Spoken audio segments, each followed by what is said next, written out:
The most striking features of the lunar surface are its craters. A crater with a clear, well-preserved bottom indicates relative youth, while those with degraded bottoms are generally older. Large craters often feature a central mountain and terraces along their inner walls, as in the case of the Copernicus and Aristarchus craters.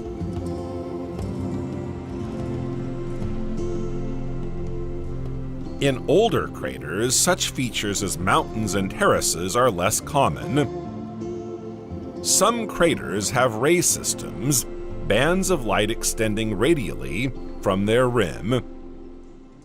These rays are not always visible, appearing mainly during the full moon. They are less visible during other phases and often absent near the terminator, the fictitious line that separates the illuminated and non-illuminated sides of the moon.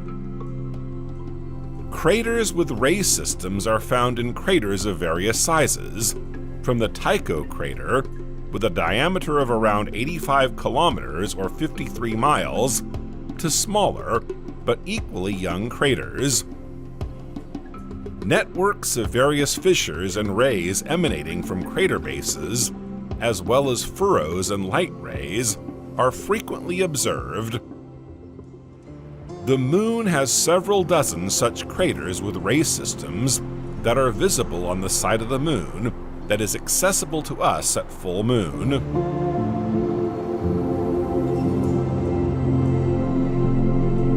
Valleys, distinct and isolated depressions several kilometers wide and tens or hundreds of kilometers long, are found on the slopes of vast mountainous regions, such as the Alpine Valley, as well as in continental areas, such as the Rita Valley.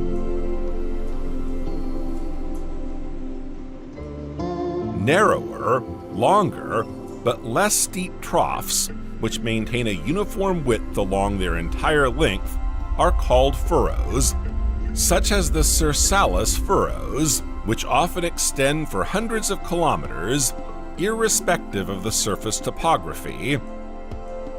Steep faults are referred to as fractures. In the lunar seas, we sometimes find cornices, typical faults, such as the edge of the Strait Wall in the Sea of Vapors. The far side of the Moon draws particular attention to the very large annular structures called basins, which often exceed 300 kilometers or 186 miles in diameter. Among the largest are the South Pole-Aitken Basin, the Oriental Sea, the Hertzsprung crater, and the Sea of Moscow. In addition to their outer ring, these basins often have an inner ring, whose diameter is generally half that of the outer ring. Occasionally, however, the inner rings are severely damaged. Some of the large basins on the far side of the Moon are exactly opposite the seas visible on its illuminated side. For example, the Korolev crater is the opposite of the Sea of Fertility, while the Hertzsprung crater corresponds to the Sea of Tranquility.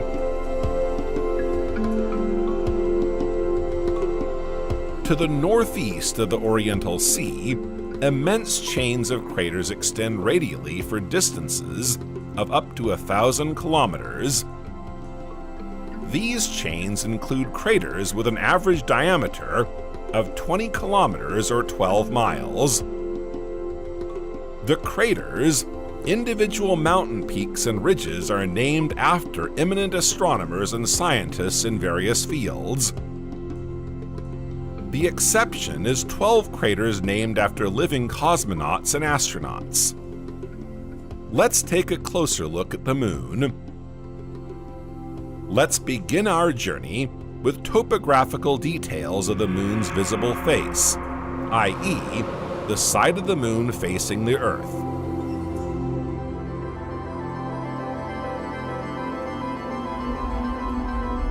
The Sea of Tranquility is in fact a lunar pond, although these lunar expanses are devoid of water. These formations were named seas by ancient astronomers, who misinterpreted them as bodies of water. In fact, when we observe the moon, particularly the side visible from Earth, we can distinguish regions that are darker than the rest. These dark areas, when compared to a grayscale Earth model, could easily be mistaken for seas.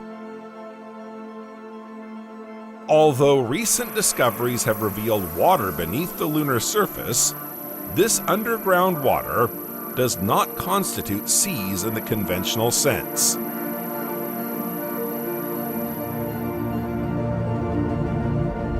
The Sea of Tranquility is formed of basalt. Seen from Earth, it appears darker than the surrounding lighter, higher-lying areas, which reflect more sunlight. When colors are extracted from various photographs, the Sea of Tranquility reveals a slightly bluish hue, probably due to the higher concentration of metals in the region. Through sample analysis, scientists have discovered that the area contains basalts, a type of volcanic rock found on both the Moon and Earth. This data has fueled a number of theories about the Moon's genesis, including that of a giant impact, which is widely accepted today. Astronomers speculate that the intense bombardment of the lunar surface by meteorites led to the ejection of the still-hot inner mantle, forming special magma basins in the impact cavities. The Moon subsequently cooled, solidifying the magma and forming the lunar seas. This vast lunar zone, with a diameter of around 873 kilometers, or 540 miles, is far from simple. It reflects the turbulent periods of the lunar past, sculpted by ancestral volcanic activity billions of years ago.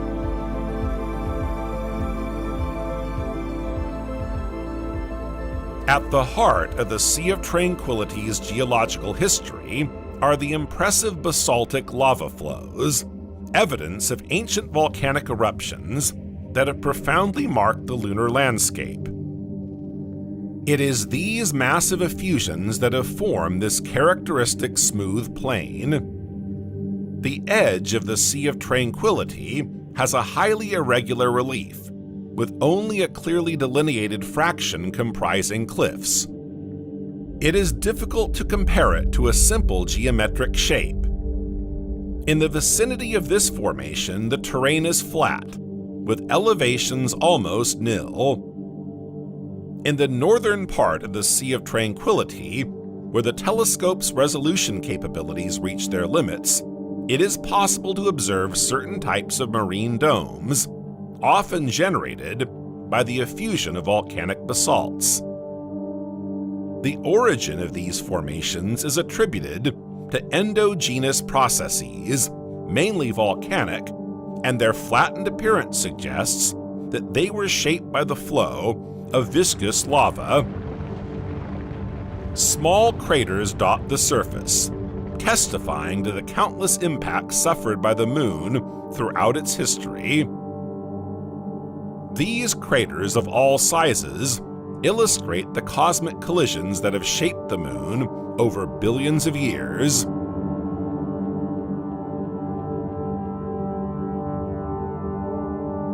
In addition to craters, the Sea of Tranquility also boasts unique features such as grooves. These narrow formations, shaped by ancient lava flows, trace paths across the landscape, revealing clues to the Moon's volcanic past. They are the remnants of once fiery rivers of lava, bearing witness to their devastating force. And as if craters and grooves weren't enough to pick our interest, this lunar region also features ridged crests, formations that appear to be ripples on the moon's surface.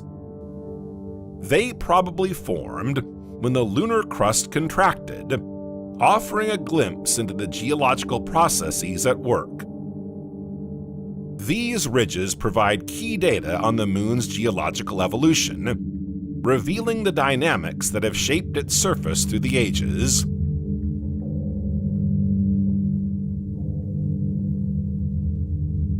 Unlike the Sea of Tranquility, its younger neighbor to the north, the Sea of Serenity, has a well-defined coastline with numerous cliffs. Much of its seabed is lighter in hue than that of the Mer de la Tranquilité. In the strait separating the Serenity and Tranquility seas, we find the Plinius crater, measuring 41 kilometers or 25 miles in diameter, and the Dawes crater, with a diameter of 18 kilometers or 11 miles. To the right, on the side of the Sea of Tranquility, north of the Sea of Serenity, part of the continental surface is trapped. On the edge of this continental zone, along the Sea of Tranquility, lies the clear, well-preserved Vitruvius crater, measuring 29 kilometers or 18 miles in diameter, whose floor is filled with lava.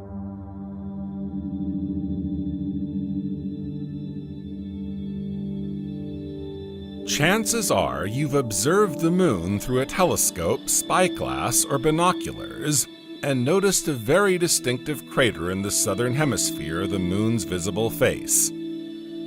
Tycho is the crater that catches everyone's eye during the full moon. Its luminosity, combined with its dark ramparts and the long rays of light emanating from it, give it a distinctive appearance. No other ray crater has such a remarkable dark circular structure.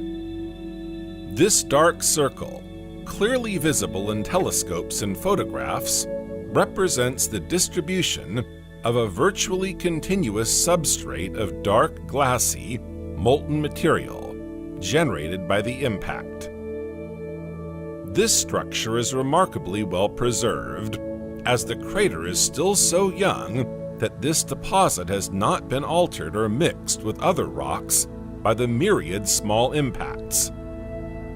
This regular but slow process, known as space weathering or spatial erosion, also contributes over about 1 billion years to erasing the bright rays around the craters. This crater is known as Tycho, after the 16th century Danish astronomer Tycho Brahe. Of course, there are many much larger craters on the moon. However, Tycho is undoubtedly the most remarkable of them all.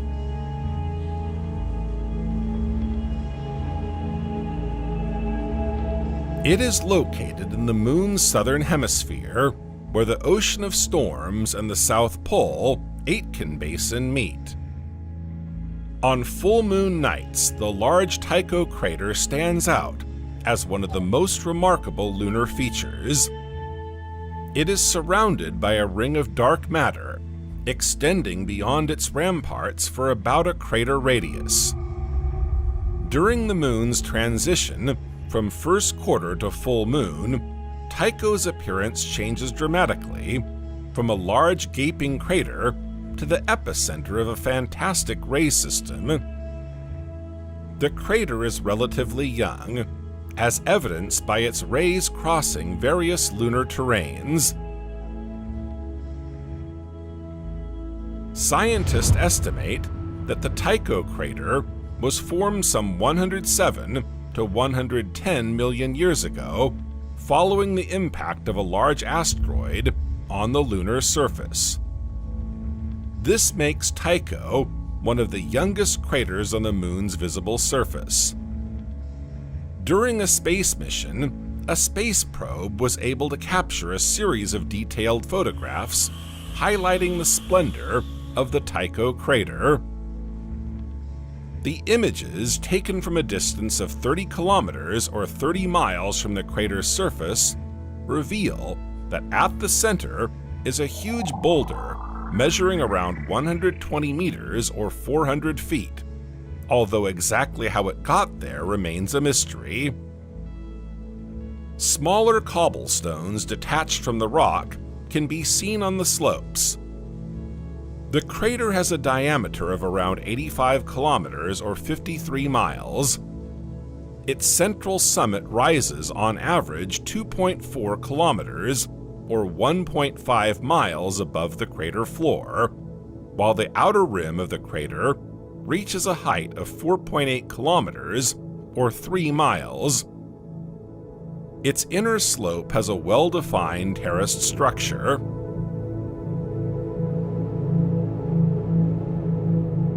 The area surrounding the crater is dotted with numerous other impact formations of varying sizes, some resulting from the larger debris ejected during the Tycho formation. The crater is surrounded by a vast system of light rays, measuring up to 1,500 kilometers or 930 miles in length. Although visible at all times, these rays are particularly sharp on full moon nights. Observing Tycho around the full moon with binoculars or a small telescope reveals that the light rays are not evenly distributed in all directions. These light rays extend far to the east, south, and northwest, but none to the west. The nature of these rays has long been the subject of debate.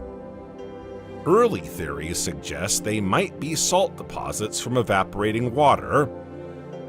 Later, many researchers considered that they could be deposits of volcanic ash. Once the idea that the Tycho crater had been formed by an impact was widely accepted in the 1960s, many researchers began to favor the following hypothesis. The rays were the result of the deformation of lunar rocks following this impact. The impact threw more soil and rock downwards, widening and extending the rays. Freshly excavated lunar material shines, but its brilliance diminishes over time.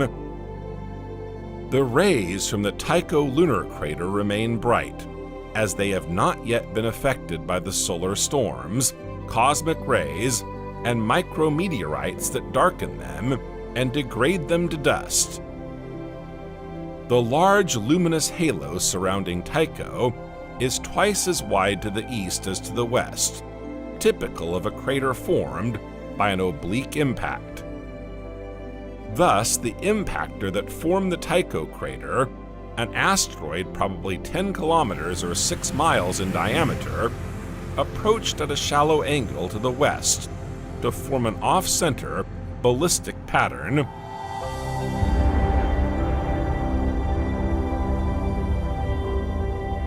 Between 3 and 4 days after impact, a fraction of the debris thrown up by the collision must have reached the Earth, triggering a particularly spectacular meteor shower. At that time, just over 100 million years ago, the dinosaurs and other reptiles that populated the Earth probably witnessed this titanic collision. Like other lunar seas, the ocean of storms is a flat expanse of basalt, formed by the hardening of magma. In fact, this region does not differ structurally from other lunar seas. Its classification as an ocean rather than a sea is due solely to its exceptional size. Dominating the northwestern part of the lunar surface, the ocean of storms extends over a distance of more than 2,500 kilometers or 1,500 miles.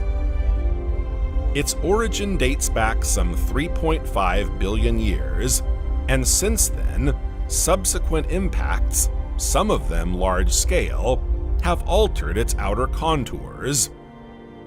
In the past, its appearance on the face of the Moon during the second quarter was associated with bad weather, hence its name.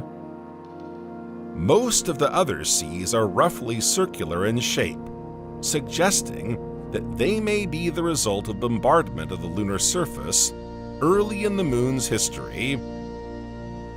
Because of its immense size and presumed rounded shape, it is generally assumed that the appearance of the ocean of storms is due to a major impact having struck the moon and perforated its crust.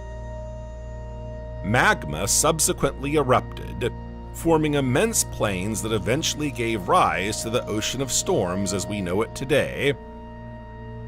It's possible that this ocean was formed in the same way, but if so, the impact that created it would have had to be truly enormous.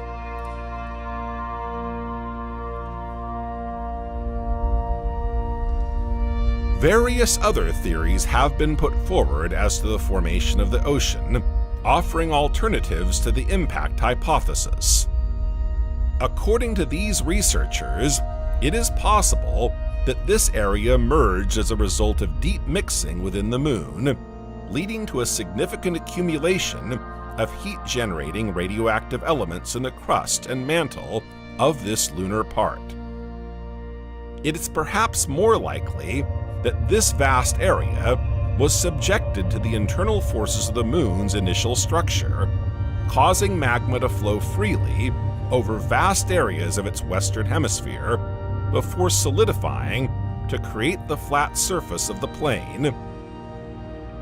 Eventually, the pressure exerted by the weight of lava on the surface would have compressed the crust, closing the faults and putting an end to the flooding. Subsequently, the lava plains would have cooled, while subsequent impacts would have given rise to the other superimposed basins. The scale of the situation is astonishing. Imagine a lava eruption so large and so long that it flooded 2.5 million square kilometers of the lunar surface. That's an area equivalent to a quarter of the surface of Europe. Despite its apocalyptic aspect, this new idea has many positive points. First of all, observations seem to agree perfectly with this hypothesis. But scientists still have reservations about the idea of a single impact, since the consequences of such an event would have been so far-reaching that they would have had to leave many traces. For example, the shock wave would have penetrated the lunar crust and propagated around the moon, converging at the opposite point. This would have released a significant amount of energy there, resulting in chaotic, distorted terrain in the area. However, no such features have been identified in these regions.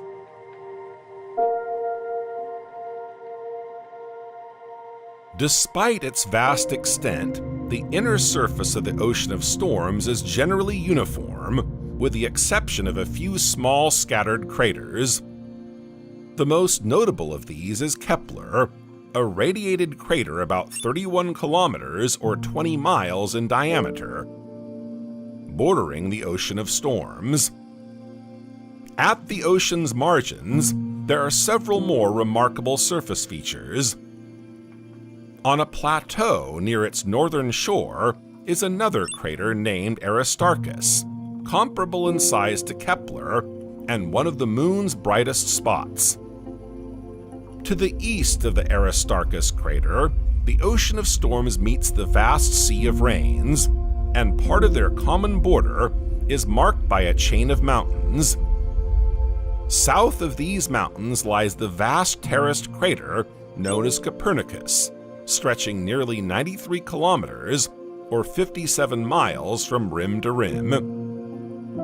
South of the Copernicus crater, delimiting the southeastern limits of the ocean of storms, lies a mountain ridge that was once considered an integral part of the ocean itself. However, in 1964, this region became the first part of the moon to be seen in detail by a terrestrial probe from Earth. The Montes Apenninus may not be the highest lunar mountains, but they are undoubtedly the most impressive and spectacular. Named after the Apennine Mountains in Italy, they form the southeastern boundary of the Sea of Rains, the largest and most significant of the regular lunar seas, and dominate much of the landscape during each lunar phase. The Apennines do not form a continuous boundary around the Sea of Rains, but it is likely that this was once the case. The formation of the Apennine mountain range dates back some 3.8 to 3.9 billion years to the impact of an asteroid-sized body, which hollowed out the rainy sea basin. This impact lifted the nearby crust, forming the arched mountain range known as the Montes Apenninus. On Earth, mountain ranges take millions of years to form, but the magnificent landforms surrounding the rainy sea were created in a matter of moments.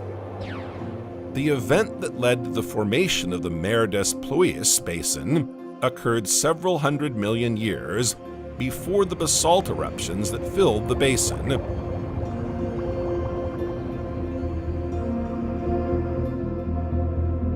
Near Eratosthenes, one of the most remarkable and best-preserved craters, the Apennines follow the edge of the Sea of Rains, separating it from the smaller, darker Sea of Vapors. This mountain range boasts over 3,000 peaks stretching for 600 kilometers, or 370 miles. The view is particularly striking at first lunar quarter, when the peaks cast their long, sharp shadows over the plain.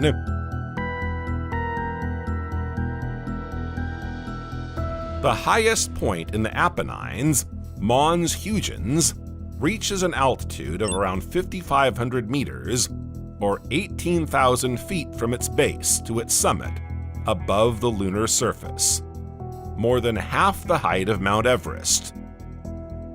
The mountain is named after Christian Huygens, the Dutch astronomer who discovered Titan, Saturn's largest moon. At the eastern end of the mountain range lies Mons Hadley.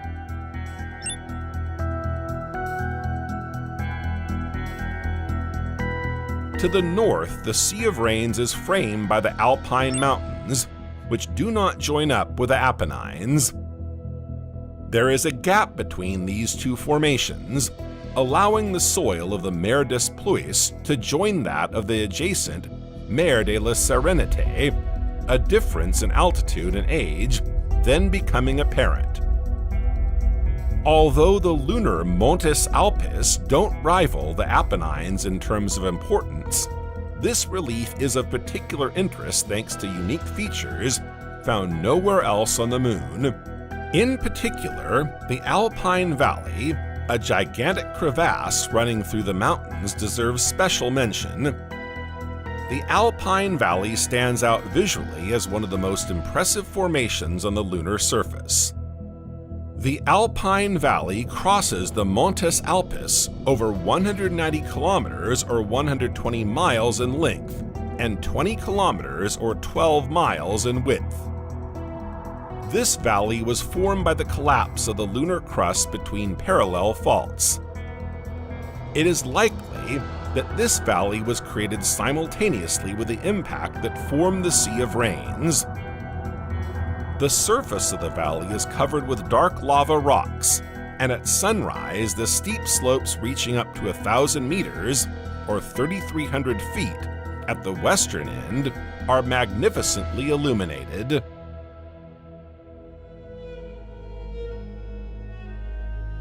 Further out, just a few kilometers from the Sea of Rains, the valley opens onto a large oval area known as the Great Amphitheater. With a quality telescope, it's possible to see the 550-meter, or 1,650 feet wide fissure that runs along the bottom of the Alpine Valley. This fissure, located in the center of the valley, is probably an ancient lava conduit whose roof has collapsed. Beneath the Montes Alps, to the southeast of the Moon, lie the Montes Caucasus, another mountain range that plunges beneath a lava-covered plain, linking the Sea of Rain to the Sea of Serenity to the southeast. Finally, there's the Sinus Iridum, also known as the Bay of Rainbows.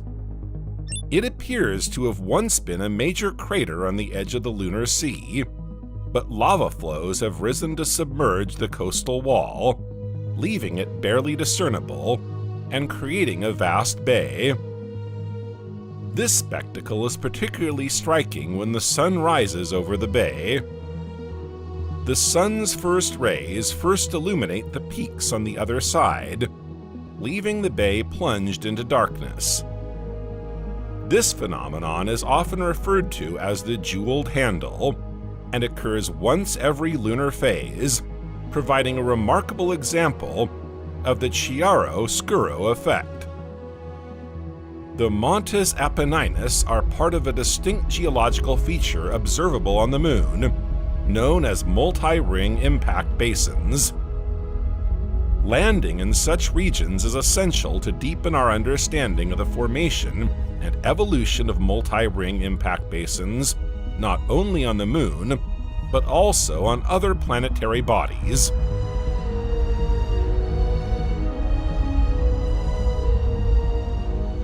During full moon phases, the vast dark lunar plains are easily visible to the naked eye on the Moon's visible side.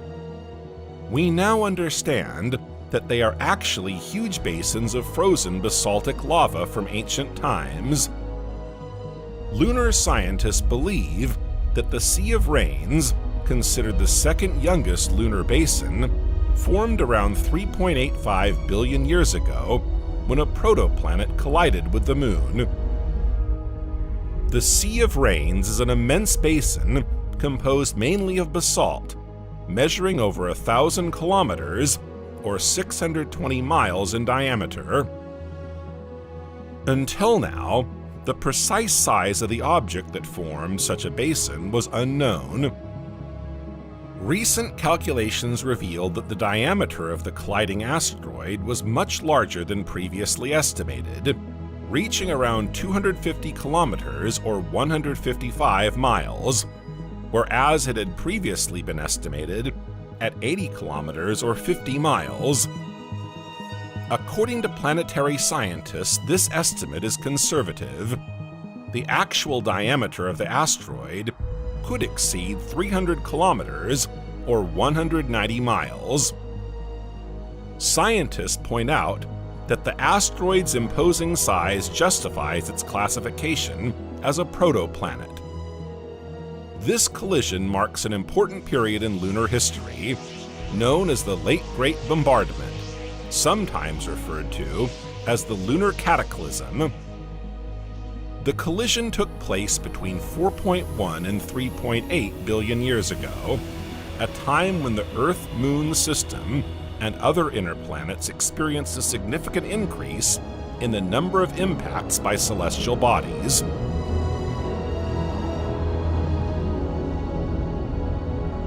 Although the exact origin of this increase in bombardments remains uncertain, some planetology specialists suggest that it could be the result of orbital modifications of the solar system's giant planets, induced by interactions with volatile materials such as gas, dust, or even small space debris. It is possible that these disturbances affected the asteroid belt between Mars and Jupiter, as well as the comets of the Kuiper belt at the outer edge of the solar system, causing eccentric orbits that brought them into contact with the inner planets, Mars, Earth, Venus, Mercury, as well as the Moon. After the formation of the rainy sea basin following the initial impact, further collisions with space rocks created smaller, more recent craters inside. Subsequently, over hundreds of millions of years, volcanic eruptions covered the region with lava, forming lava-filled craters known as lunar seas. leading to the formation of a relatively flat surface over a considerable area. The Rainy Sea region, with its mountains, ridges, canals, plains, and craters, is a fascinating testimony to the Moon's geological past. The Sea of Rains has an average depth of around 5 kilometers or 3 miles. It is surrounded by 3 concentric mountain ranges, rising to around 7 kilometers above the surrounding surface. The outer mountain range, which extends over a diameter of 1,300 kilometers or 800 miles, comprises 3 distinct mountain ranges: the Carpathians to the southwest, the Apennines to the southeast, and the Caucasus to the east. The mountain ranges are less pronounced in the north and west. Unlike terrestrial mountain ranges, these are not the result of tectonic uplift, but were formed by the impact that hollowed out the Rainy Sea. It's a bit like a billiard ball falling into a vat of thick, viscous mud, leaving a well-defined circle of ridges around the point of impact. Then, the Mer des Pluies basin filled with lava. This transformed the sea basins into what were, for a time, truly liquid seas. For several hundred kilometers around the Mer des Pluies, there are marks of rock emission in the form of furrows and trenches. This relief appeared following a collision with an asteroid, when fragments ejected from the impact bombarded the lunar surface at low angles.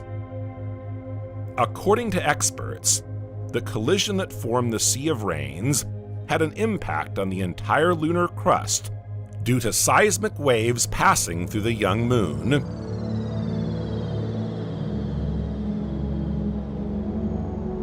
As you explore the Sea of Rains, you'll have spotted a remarkable feature at its northwestern end, known as the Bay of Rainbows, a gigantic crater whose diameter measures around 236 kilometers, or 150 miles across. Surrounding the Bay of Rainbows from northeast to southwest is a low mountain range known as the Jura Mountains. On the south side, the entrance to the bay is marked by 2 distinct promontories, the western Heraclides promontory and the eastern Laplace promontory. When the famous Italian astronomer Giovanni Riccioli observed this lunar zone in 1651, he was struck by its resemblance to a terrestrial bay. It's important to remember that at the time, astronomers believed that the moon, like the Earth, had continents, seas, and features such as lakes and swamps. In naming this plain the Bay of Rainbows, Riccioli had no idea of its true nature, which is hardly surprising given that this bay is distinguished from lunar craters by the absence of a central hill and the southern part of its rim. The astonishing origin of the Bay of Rainbows has given rise to many theories.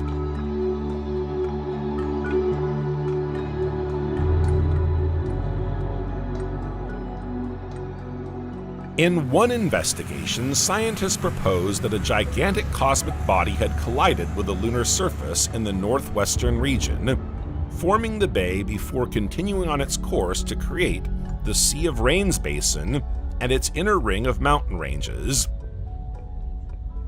However, more recent research has revealed that the Bay of Rainbows and the Archimedes and Plato craters are slightly more recent than the Sea of Rains basin, leading to the dismissal of this hypothesis.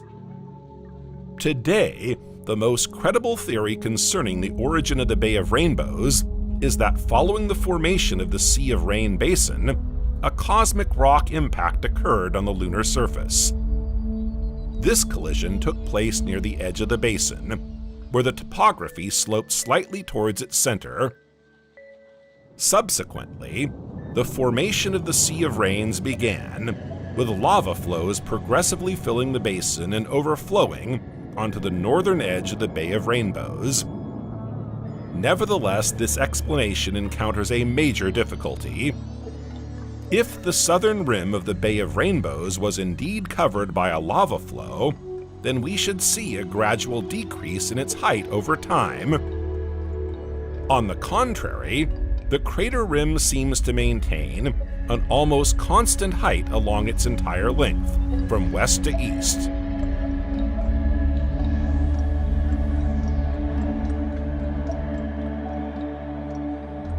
Another fascinating hypothesis has been put forward, according to which, following a subsidence of the basin floor, a fault formed, passing beneath the southern rim of the crater. This rim would then have fractured and collapsed, with its debris submerged by the lava, just like the fault itself. To prove their theory, the researchers point to the concentric grooves preserved in the Archimedes crater region, Rima Bradley and Rima Hadley. Such grooves have been identified in most lunar basins, and according to the scientists, suggest deformation and subsidence of the basin floor. The most eye-catching observation at Rainbow Bay is undoubtedly the Lady's Head, a particularly remarkable lunar feature. The profile of a woman first appeared on a map of the moon made by the famous astronomer Jean-Dominique Cassini in 1679. It is presumed that Cassini depicted a real woman, perhaps even his own wife, on his map.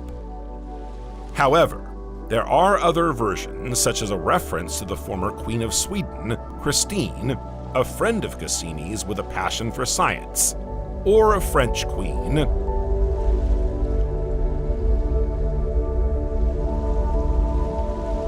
The Copernicus crater is one of the moon's most significant features. Although considered to be of average age by lunar standards, estimated at 800 million years, the crater is surprisingly well preserved and remains surrounded by a remarkably visible system of rays. This characteristic makes it easy to observe, even with a small telescope or binoculars. The images captured by the space probes reveal a section of the crater's central summit. This is divided into 3 distinct zones, rising 1,300 meters, or 4,300 feet, above the Copernicus floor. The mountains at the summit feature several strata composed of material ejected during the impact. Named after the Polish astronomer Nicholas Copernicus, the crater has a diameter of 93 kilometers, or 60 miles, and is located in the eastern part of the Ocean of Storms. Its impact shaft is not circular, but rather polygonal, rising more than 3,800 meters, or 12,500 feet, above the surrounding surface. Unlike most lunar craters, the floor of the Copernic crater has never been covered by lava. This is explained by the fact that it was formed after the end of the period of volcanic activity. This lunar ring emerged following the impact of a 7-kilometer asteroid. Such a collision with the Earth would have devastating consequences for the modern world. The colossal energy stored in the falling celestial body would instantly convert into an explosion of gigantic proportions, and the point of impact would experience temperatures far higher than those of the Sun's surface.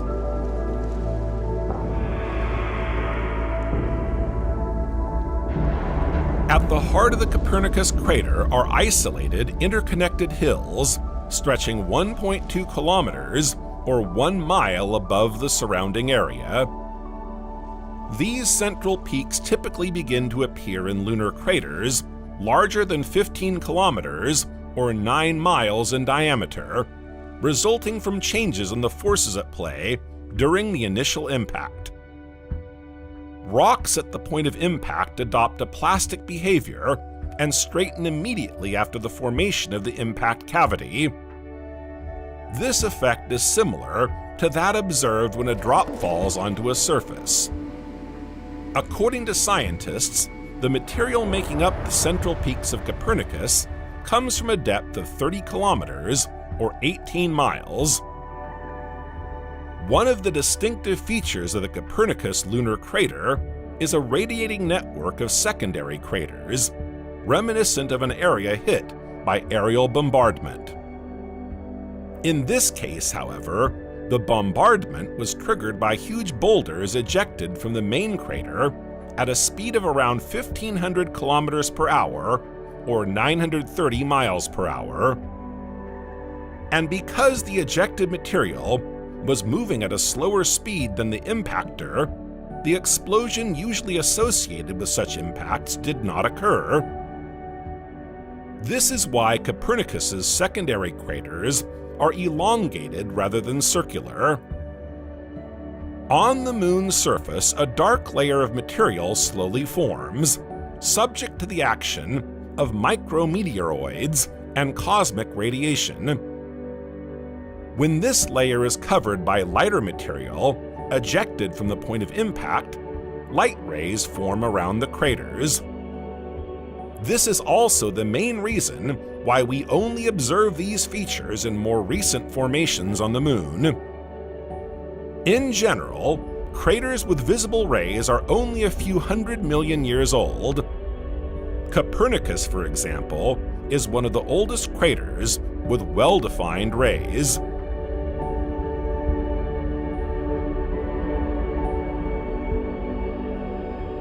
Recently, a group of researchers published a paper attempting to find the cause of the most recent lunar impacts. Analysis of 59 craters revealed that 7 of them formed simultaneously with Copernicus. So, around 1 billion years ago, the Moon was subjected to increased cosmic bombardment. The authors of the study even identified a prime suspect around 900 to 1,500 million years ago. A collision occurred in the asteroid belt between Mars and Jupiter, giving rise to a family of asteroids known as the Eulalia.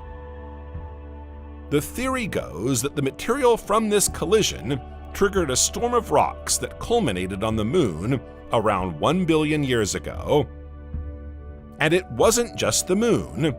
The Earth was not spared the bombardment at that time.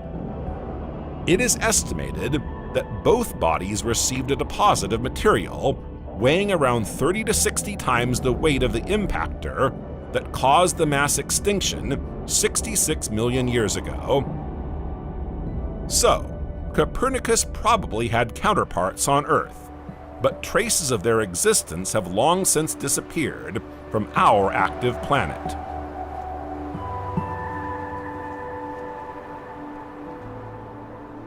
While the Moon's visible side continues to fascinate and amaze, its dark side remains shrouded in mystery. Seductive and out of our direct view, the Moon's dark side has long captivated the imagination.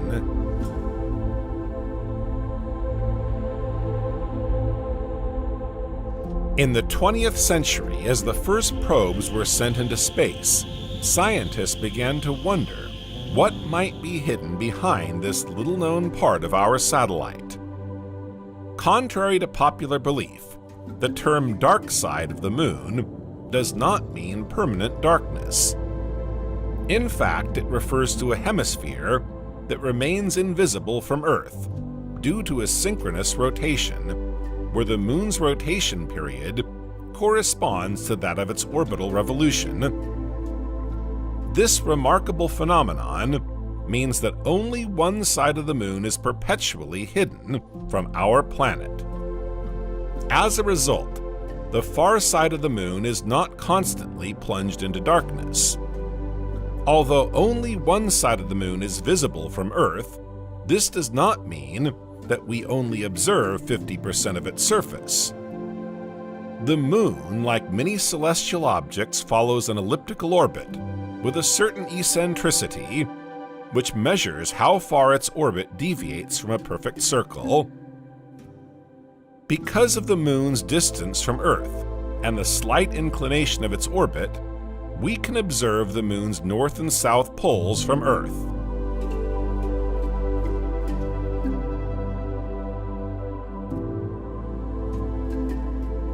The first glimpse of this unexplored region was offered in 1959 by the Soviet space probe Luna 3, which captured the first photographs of this little-known face. Subsequent missions, such as Chang'e, have provided a wealth of valuable data and images, shedding light on the previously hidden landscape. The Moon's far side offers a very different landscape to its visible side.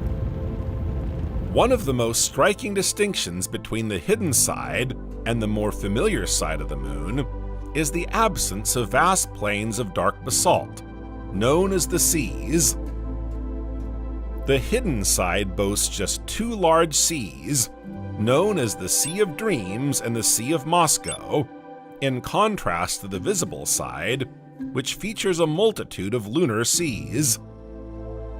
Instead, the dark side is mainly characterized by rugged high plateaus, dotted with craters and mountain ranges. Of the largest lunar craters in terms of diameter, the top 9 are found exclusively on the far side of the Moon. The South Pole-Aitken Basin stands out as the largest crater on the far side of the Moon, attracting the attention of researchers and observers alike. What's more, this lunar region is characterized by a thick layer of crust, as well as an abundance of craters, bearing witness to its cosmic impact history. This striking contrast has led scientists to suggest that the geological processes that have shaped this face of the Moon offer a glimpse into its turbulent past. Another distinctive feature of the Moon's far side is its absolute silence. Isolated from terrestrial radio waves, this face offers astronomers and scientists a rare opportunity to observe the universe without the interference of terrestrial signals. This opens up a new era in the exploration of the universe and paves the way for future scientific advances. But why should the visible side of the Moon show more volcanic activity and lava flows than the hidden side?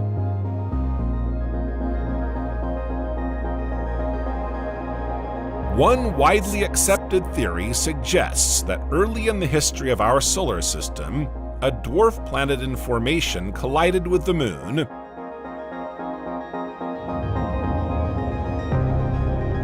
The impact would have thrown up huge quantities of material, which would then have been deposited on the Moon's surface, burying the far side under 5 to 10 kilometers of debris. This debris would make up a large part of the lunar crust and could still be detected today.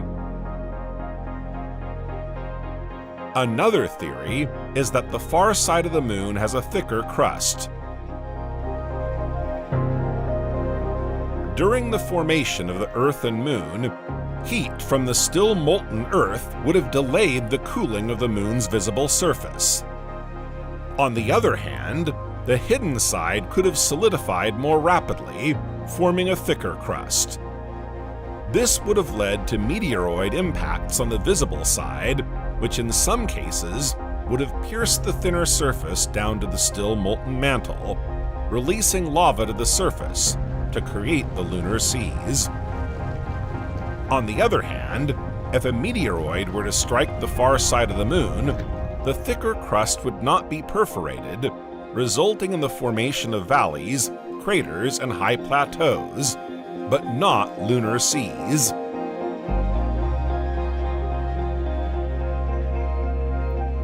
This formation is located on the southern far side of our Moon and owes its name to two objects located at opposite ends: the Moon's south pole and the Aitken crater. The South Pole-Aitken Basin stands out as the largest lunar crater, occupying a remarkable place on the far side of our natural satellite. With an impressive diameter of around 2,500 kilometers, or 1,550 miles, it ranks among the largest craters in the solar system. Its depth is equally remarkable, plunging 8 kilometers or 5 miles below the lunar surface, making it a unique object of study for exploring lunar strata. In addition to its size, the South Pole-Aitken Basin is also one of the oldest lunar craters, dating back to the earliest stages of lunar history, some 4.2 to 4.3 billion years ago, a period in the history of the solar system known as the pre-Nectarian epoch. As a result, this particular formation is a rare vestige of the time when the process of planetary body differentiation was underway, marking the separation into core, mantle, and crust. Its age makes an essential element for understanding the evolution of the lunar and solar systems. Exploration of the South Pole-Aitken Basin is far more than just an academic curiosity. It represents a treasure trove of geological knowledge, providing insight into the moon's structural integrity and the possibility of finding precious resources such as water, ice, and rare minerals. This study plays a vital role in the planning of future lunar missions, whether manned or unmanned. By exploring this vast lunar crater, scientists have the opportunity to refine their theories on the formation of the moon and the evolution of the early solar system.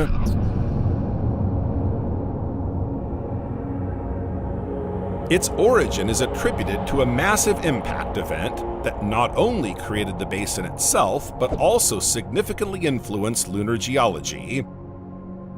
In-depth study of this vast crater continues to provide vital information on the moon's composition and internal structure, as well as on the geological processes that have shaped the lunar surface over billions of years. Until the 1990s, little was known about the basin.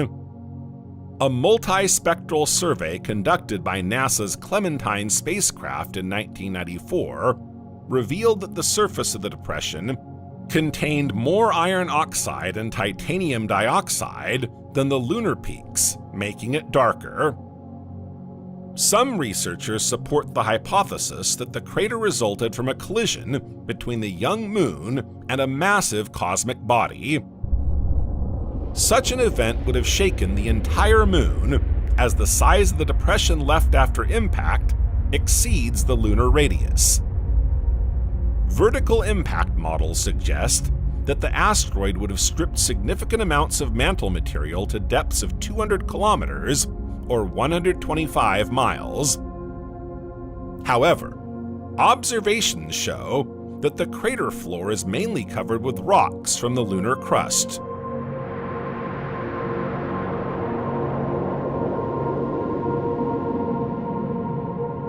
Another group of scientists argue that this suggests that the basin was not formed by a typical high-speed vertical impact, but could have resulted from a low-speed body crashing at an acute angle, but reaching great depths on impact.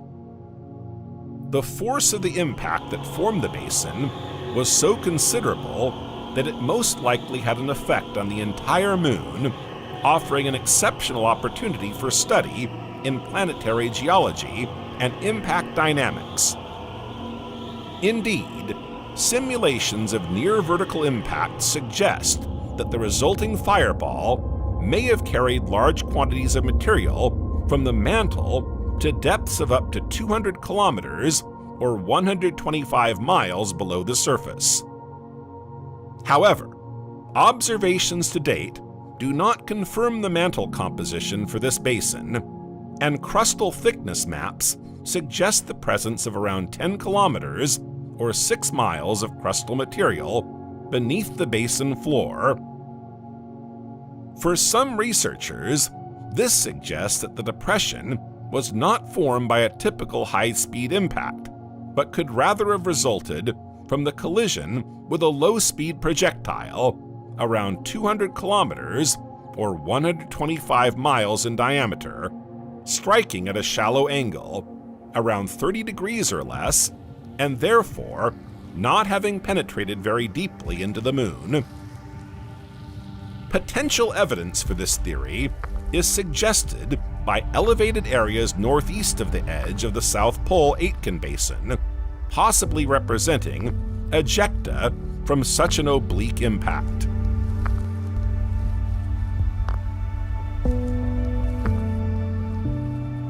Another fascinating aspect of the basin's geology lies in its topography.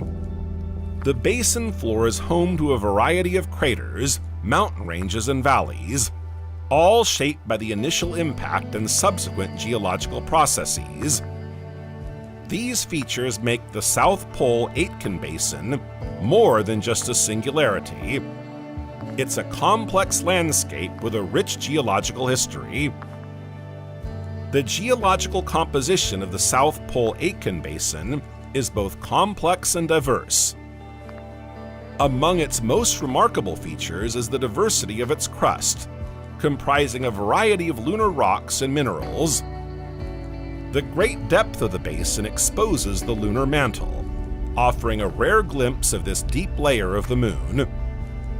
This exposure is of paramount importance, as it may contain materials uncommon on the surface, providing important clues to the Moon's internal structure and composition.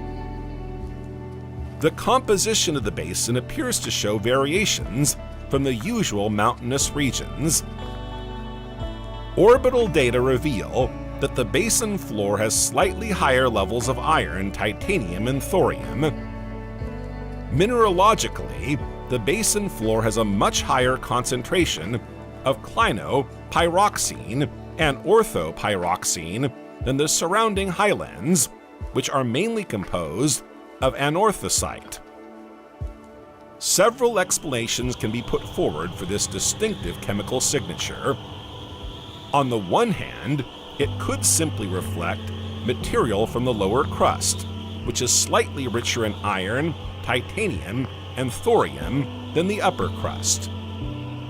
On the other hand, this composition could be the result of the widespread presence of iron-rich basalt bodies, similar to those constituting lunar seas. The researchers envisage that a large part of the lunar surface surrounding the basin may have been melted during the impact, and the differentiation of this melt layer resulting from the impact could have generated additional geochemical anomalies. Moreover, the likelihood that several processes contributed to the basin's unusual geochemical signature makes the situation more complex. The formation of the South Pole-Aitken Basin represents one of the earliest and most significant events in the Moon's history. This event not only had an impact on the thermal and chemical evolution of the lunar mantle, but also preserved heterogeneous mantle materials on the lunar surface in the form of ejecta and impact melting.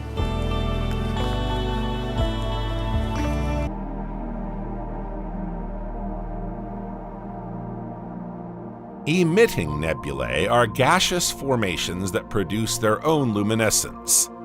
They absorb light from a nearby hot star and emit it at lower energies in a variety of colors.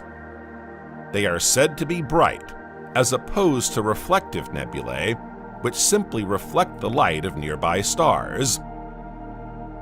Also known as IC 2177, the Seagull Nebula is a huge emission nebula. Seen from Earth, it is as large as 4 times the diameter of the full Moon. The reddish glow of atomic hydrogen dominates, dotted with luminous young stars that stretch the length of the nebula. The name Seagull Nebula comes from its strong resemblance to the silhouette of a bird. This cosmic cloud is an ideal place for the formation of new stars. The Seagull Nebula is located 3,800 light-years from Earth and has a diameter of around 100 light-years. It contains several open clusters, including NGC 2343 NGC 2335, Cylindar 465, and Cylindar 466. This nebula is difficult to observe even under ideal viewing conditions, as its apparent magnitude is +10. The large number of stars in the nebula makes it impossible to see.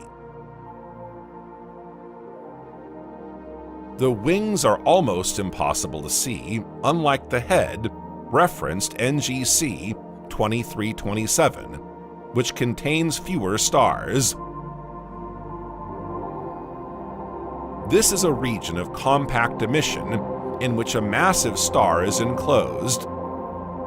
There are several categories of emission nebulae.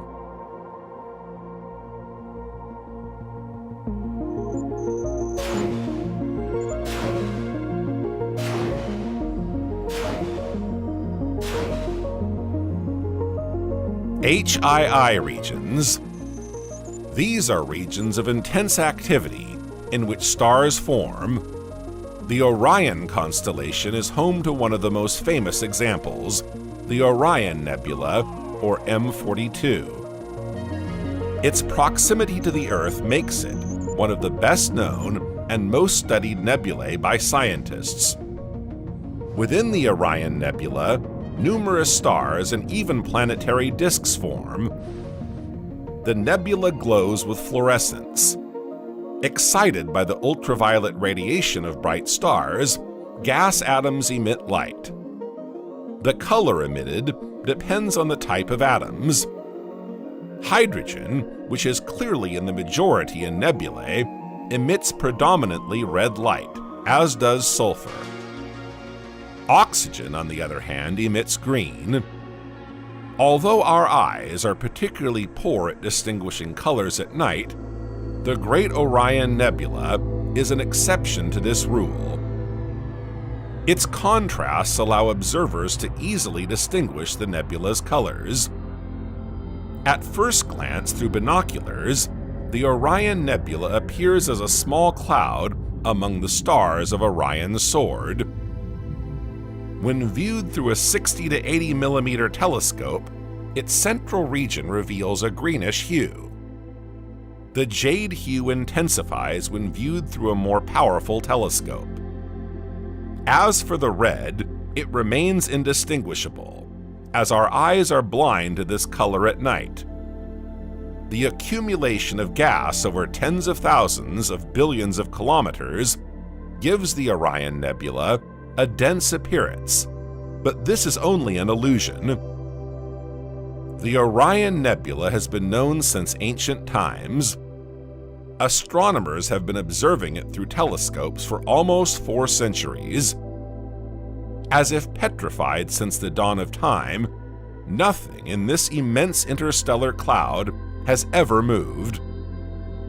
But it's only the nebula's enormous distance, almost 1,500 light-years, that makes us from Earth insensitive to its violent disturbances. This nebula is one of the largest in our Milky Way. It extends over a diameter of 24 light-years. Its mass is 2,000 times greater than that of our Sun. And yet, for all its immensity, it remains almost empty. Barely a few hundred atoms are present per cubic centimeter. The Orion Nebula is illuminated by 4 supergiant stars, forming an asterism that identifies the Orion trapezoid. Each of these stars shines 100,000 times brighter than the Sun. Their powerful ultraviolet radiation heats the gas, making it luminescent. As a result, the hydrogen clouds take on a flamingo pink hue, while the oxygen veils emit green radiation. These 4 supergiant stars don't just make light, they provoke a powerful stellar wind, blowing at over 100,000 kilometers per hour, or 62,000 miles per hour. Space is violently swept away, carrying clouds like storm clouds. compressed gas becomes denser and gravitation kicks in. Small globules of gas and dust form. They measure a few tens of billions of kilometers and resemble eggs that flatten on themselves under their own weight. As they collapse, the gas and dust that make them up are set into rotation. At the heart of these stars, a star is born. Having attracted matter to itself, it slowly pulls it out, blowing it around and beginning to shine. The 4 stars of Orion's trapezoid were born in this way around 200,000 years ago. By blowing the gas that gave them birth around them, they seed space and trigger the birth of new stars. The phenomenon of emission makes it possible to study nebulae using selective filters that exclude certain lines from the spectrum.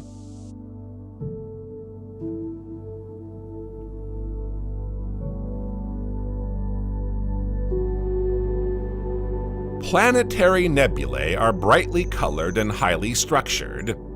They are associated with the death of low-mass stars like the Sun. Planetary nebulae are produced by the slow expulsion of gas from the surface layers of a star's atmosphere at the end of its life. All stars of mass equal to or less than the Sun end their lives by scattering the upper layers of their atmosphere into the surrounding medium.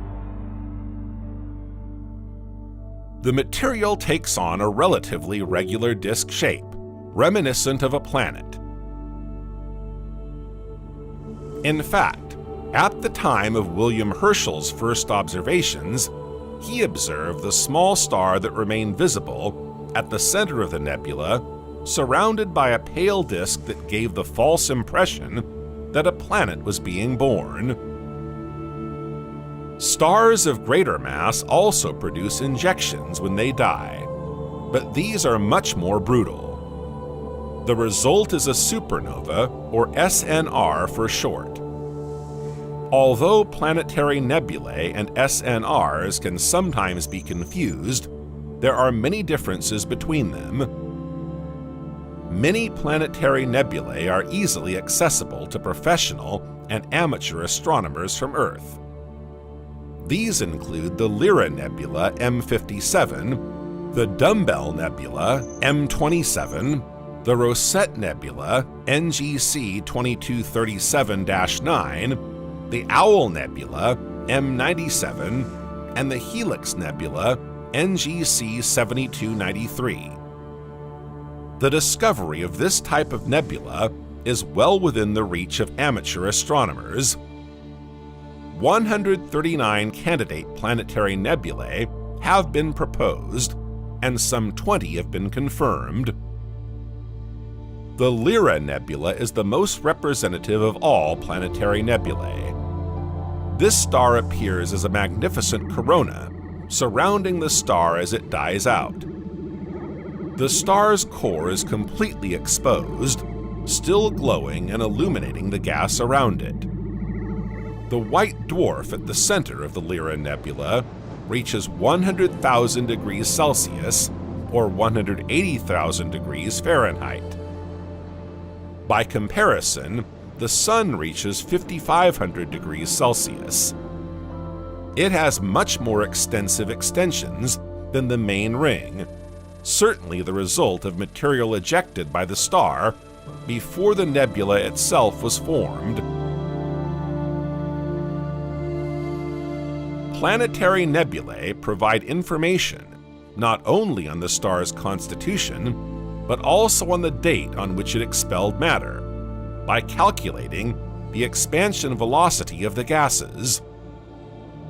The impressive dynamism of planetary nebulae is reflected in some cases by gas moving at speeds of up to 5,000 kilometers per second, or 3,100 miles per second.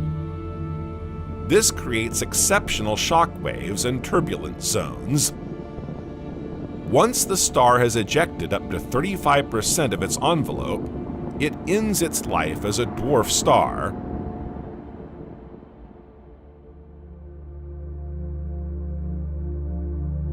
One of the closest planetary nebulae to Earth is the dumbbell M27 Nebula. It lies at a distance of around 650 light-years and exploded around 12,700 years ago. The Dumbbell Nebula was the first planetary nebula to be discovered. It is characterized by an original shape with two luminous lobes, giving it the appearance of a bell clapper, dumbbell, or apple core. This structure is known as bipolar and is found in other planetary nebulae, but never so pronounced. This characteristically asymmetrical shape is thought to have developed shortly before the star's death, as the dying star blew its atmosphere in two different directions.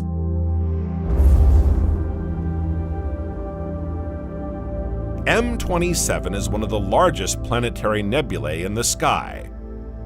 Thanks to its age, it has expanded considerably. Although invisible to the naked eye, the Dumbbell Nebula is easily identifiable through binoculars. You can make out its dumbbell shape. Most planetary nebulae contain only a single star, but a few contain a binary system. Typically, this system consists of a very hot blue O-class star and a cooler A-class companion. The pair is rarely visible, as they are tightly packed together. The blue star emits mainly in the UV spectrum, while its companion emits in the visible spectrum, making it impossible to observe the star at the source of the excitation. Examples of double-core planetary nebulae include NGC 3132, NGC 1514, and the Boomerang Nebula. The latter is currently the coldest place in the universe.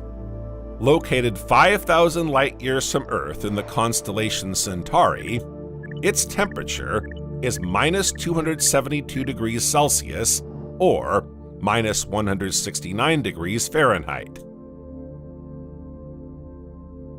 It's colder than the cosmic microwave background and the only known natural object of its kind. But why has it reached such a cold temperature? At the heart of this nebula lies a star 4 times more massive than the Sun. But this star hides a secret. 3,500 years ago, it was the result of the fusion of 2 other stars. Without this fusion, the gas in the nebula would not reach such extreme temperatures today. In fact, the Boomerang Nebula's low temperature is due to its gas being expelled in very large quantities and at extremely high velocities. A team of astronomers has taken into account the envelope's expansion velocity, which is 150 kilometers per second, or 90 miles per second, 10 times greater than that usually expelled by a red giant.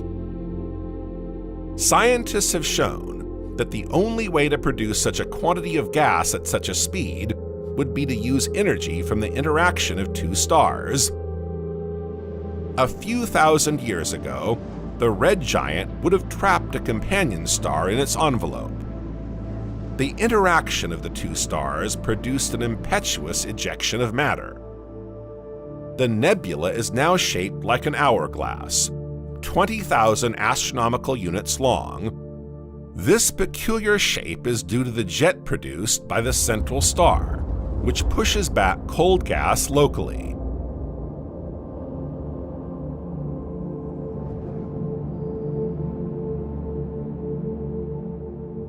Another planetary nebula containing a binary system that commands admiration for its marvelous shape is the PN M2-9 Nebula, nicknamed the Butterfly Nebula or Twin Jet Nebula. This nebula is characterized by a surprising complexity that takes the form of two wings around a heart.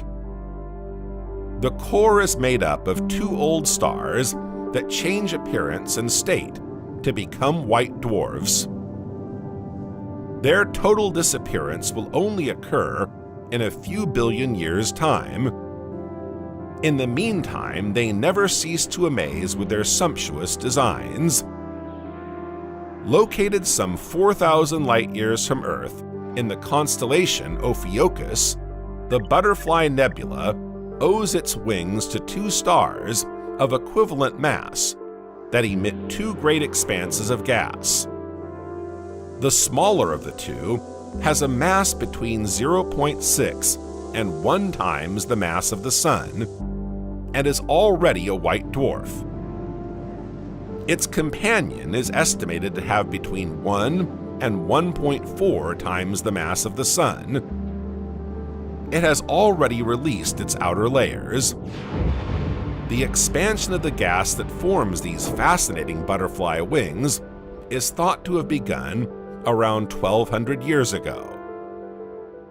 The nebula contains, inside a shell of gas, two jets expelling matter at a speed of over 1 million kilometers per hour, or more than 620,000 miles per hour. Scientists also recently discovered that a disk of gas 15 times larger than Pluto's orbit surrounds the two stars. It turns out that the star, which has already taken on the form of a white dwarf, is in the process of stripping its fading companion. NGC 1514, also known as the Crystal Ball Nebula, is a planetary nebula located in the constellation Taurus, some 800 light-years from Earth. It was discovered by astronomer William Herschel in 1790. The nebula is characterized by its ring-pair shape. This double structure is explained by the presence of a binary system of aging stars at the nebula's center. In concrete terms, the nebula appears as a double shell, with a very bright envelope in the center and a thinner one on the outside. At the center of the nebula, the two stars revolve around a common center of gravity, with a period of 4 to 9 days.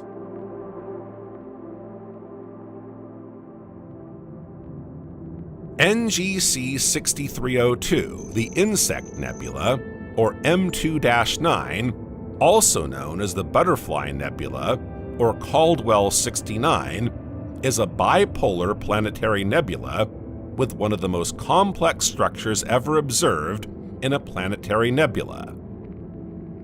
It lies around 3,500 light-years from Earth, in the constellation Scorpius. As they age, stars can take on structures sometimes similar to flowers or insects. This is the case of the Insect Nebula, which has a wingspan of 3 light-years. Its central star, at the end of its life, has a temperature of over 200,000 degrees Celsius, or 360,000 degrees Fahrenheit, suggesting that it was originally very large. The white dwarf's mass is around 0.64 times that of the Sun. It is surrounded by a dense disk of gas and dust. It is the same disk that gives the nebula its hourglass-like bipolar structure. The Insect Nebula consists of 2 primary lobes. A wide dark band runs through the middle of the nebula, plunging the central star into darkness at every length. This band has an exceptional chemical composition. Scientists have detected ice crystals, quartz, and numerous silicates. The characteristic feature of the nebula is that it is composed of both oxygen-rich and carbon-rich minerals. In most cases, these minerals do not coexist. Stars are basically rich in one or the other, and the transition from the first state to the second occurs as the star ages. This suggests that the hydrocarbon molecules in the insect nebula were formed in an oxygen-rich environment. The insect nebula is prone to strange projections of matter, in the part representing its wings.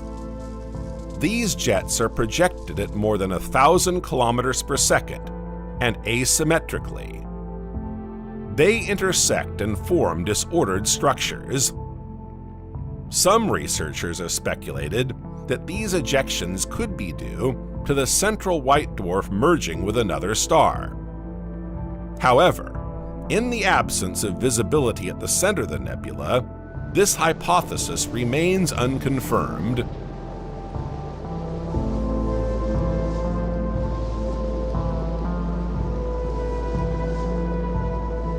A supernova defines the set of phenomena resulting from the gigantic explosion of a star at the end of its life.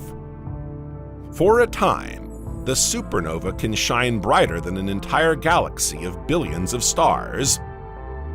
From Earth, a supernova looks like a new star, when in fact it's the sign of a star's demise. A core collapse supernova is characterized by a massive star that stops producing energy from nuclear fusion in its core. It then collapses under its own gravity.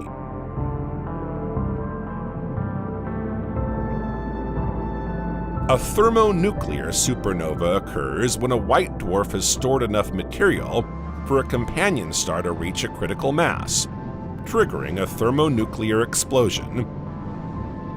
The exploding star is totally destroyed, while the companion star may in some cases survive. When a supernova explodes, an enormous quantity of ejecta is expelled, of the order of several solar masses, at speeds of up to 10,000 kilometers per second or 18,000 miles per second.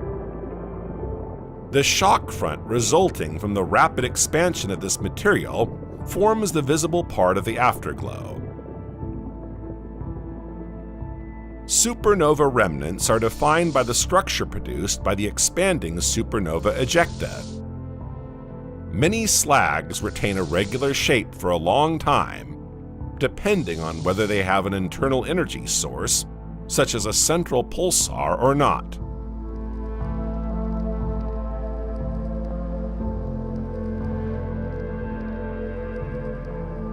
To better understand supernova afterglows, let's look up to the sky. Against the stellar backdrop of the Milky Way, a pretty gray blob appears through a small 60mm telescope.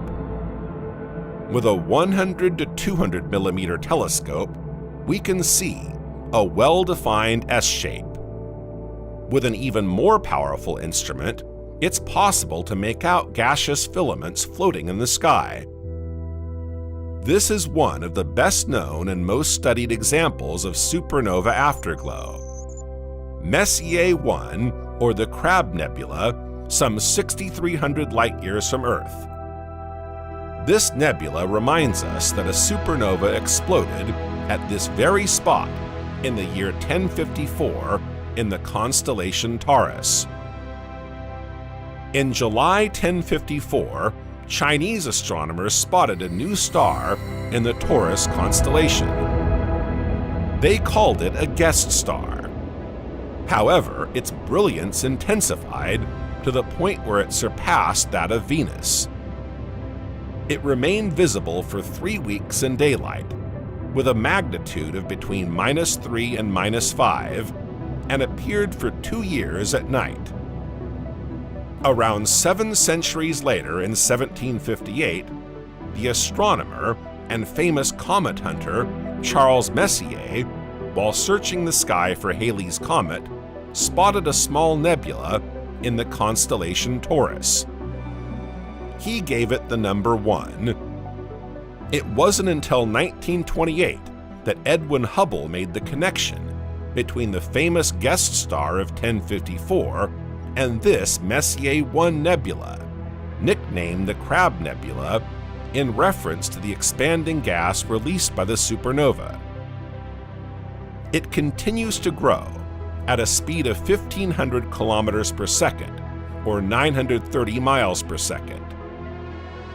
The debris forming the nebula is made up of ionized helium and hydrogen, and has a temperature in excess of 10,000 degrees Celsius, or 18,000 degrees Fahrenheit. It will dilute in the cosmos over the coming millennia. The Crab Nebula has a pulsar at its center, called the Crab Pulsar. It rotates about 30 times per second. This pulsar emits 200,000 times more energy than the Sun, making it the most energetic pulsar known. Its diameter is estimated at 30 kilometers or 18 miles. It is responsible for the central illumination of the nebula. The nebula lies in the immediate vicinity of the ecliptic plane, making it an interesting source of radiation for studying other celestial bodies. By observing its radio waves or X-rays, it is possible to measure and study other nearby objects.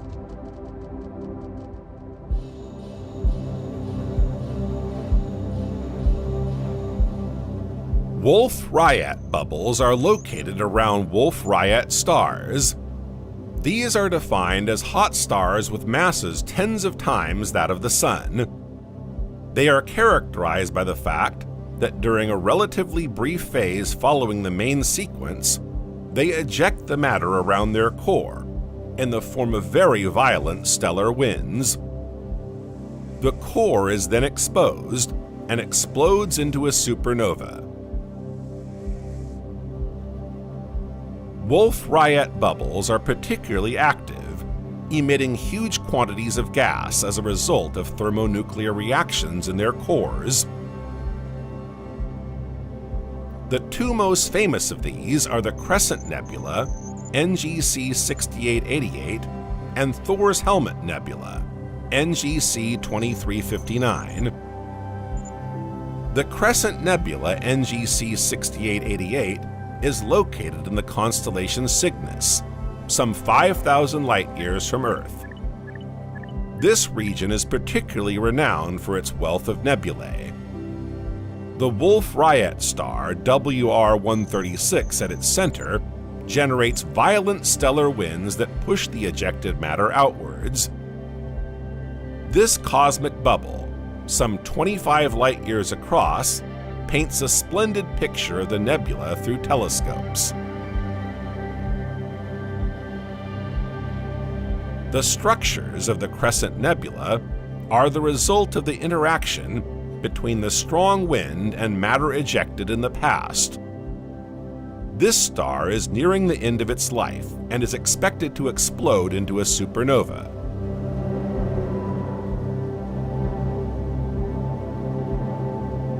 Thor's Helmet Nebula, NGC 2359, is a nebula in the Big Dog constellation, around 15,000 light-years from the solar system. It has the peculiar shape of a bubble, blown by a massive star with complex filaments. The Wolf-Rayet WR7 star at its center is extremely hot. The nebula's emerald green color is the result of strong emissions from the oxygen atoms in the cloud.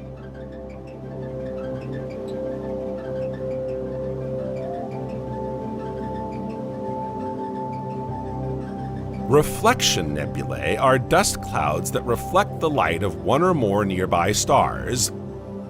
These stars are bright enough to make the dust visible, but not hot enough to ionize the gas. Reflection nebulae are hot spots for star formation.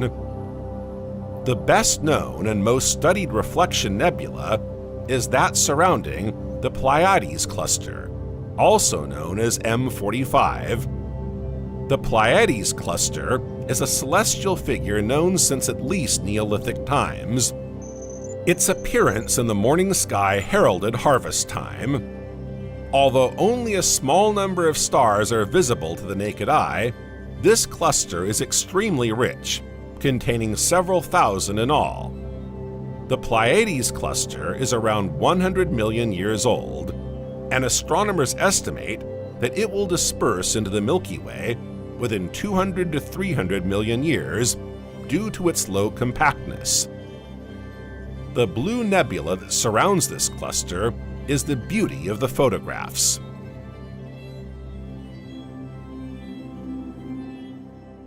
Emission and reflection nebulae form the group of diffuse nebulae, distinguished by their luminous emission.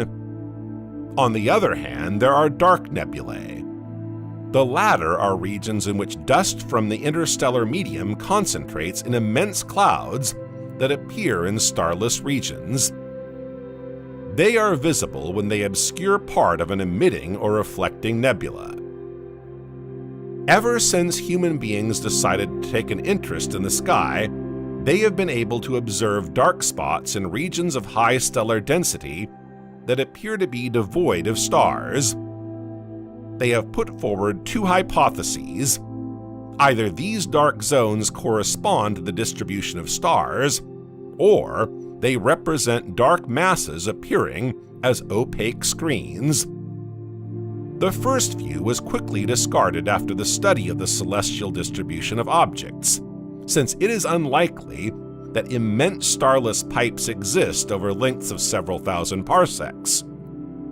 So it's not surprising that there are superpositions of dark clouds. Many known nebulous objects show absorption marks in the form of small black globules or thin opaque filaments. The density of these dark nebulae prevents the passage of light. The Milky Way has been studied from top to bottom since the invention of the telescope. This has revealed some 200 regions in the sky that appear to be devoid of stars. In reality, they contain dark nebulae with stars unable to illuminate them. The material is thus condensed and opaque to radiation, positioning itself in front of brightly lit regions of the Milky Way. To study these dark nebulae, you need to get as far away as possible from pollution and artificial light. Within them, a tiny fraction of the incident light crosses the matter barrier formed by the clouds. This makes them veritable radiation traps. Astronomers have therefore used derivative techniques such as infrared or radio to observe them. These dark clouds are neither too thick nor too dense. Infrared techniques are able to penetrate them and observe the objects behind them. Dark nebulae are among the coldest and largest bodies in our galaxy. They are made up of molecular hydrogen and a variety of dusts whose grains, a mixture of silicate, graphite, ice, and various ferrous metals, provide sufficient opacity. Nebulae can also be distinguished by their thickness. The largest of them can contain up to 100 solar masses of dust.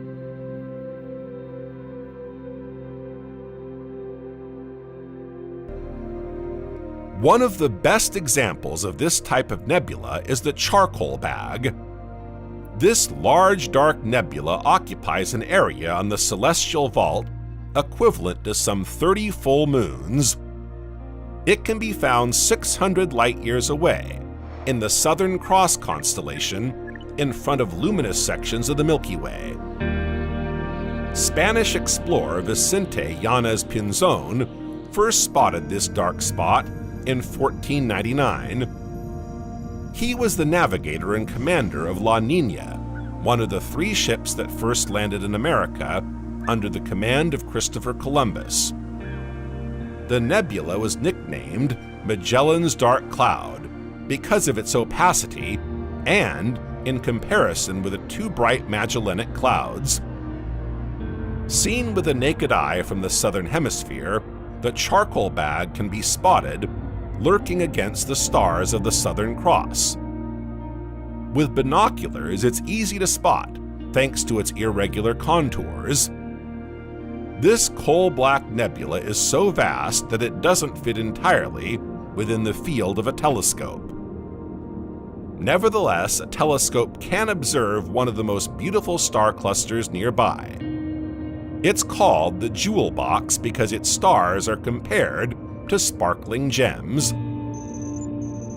The obscure Horsehead Nebula, also known as Barnard 33, is located in one of the youngest regions of the sky, the constellation Orion.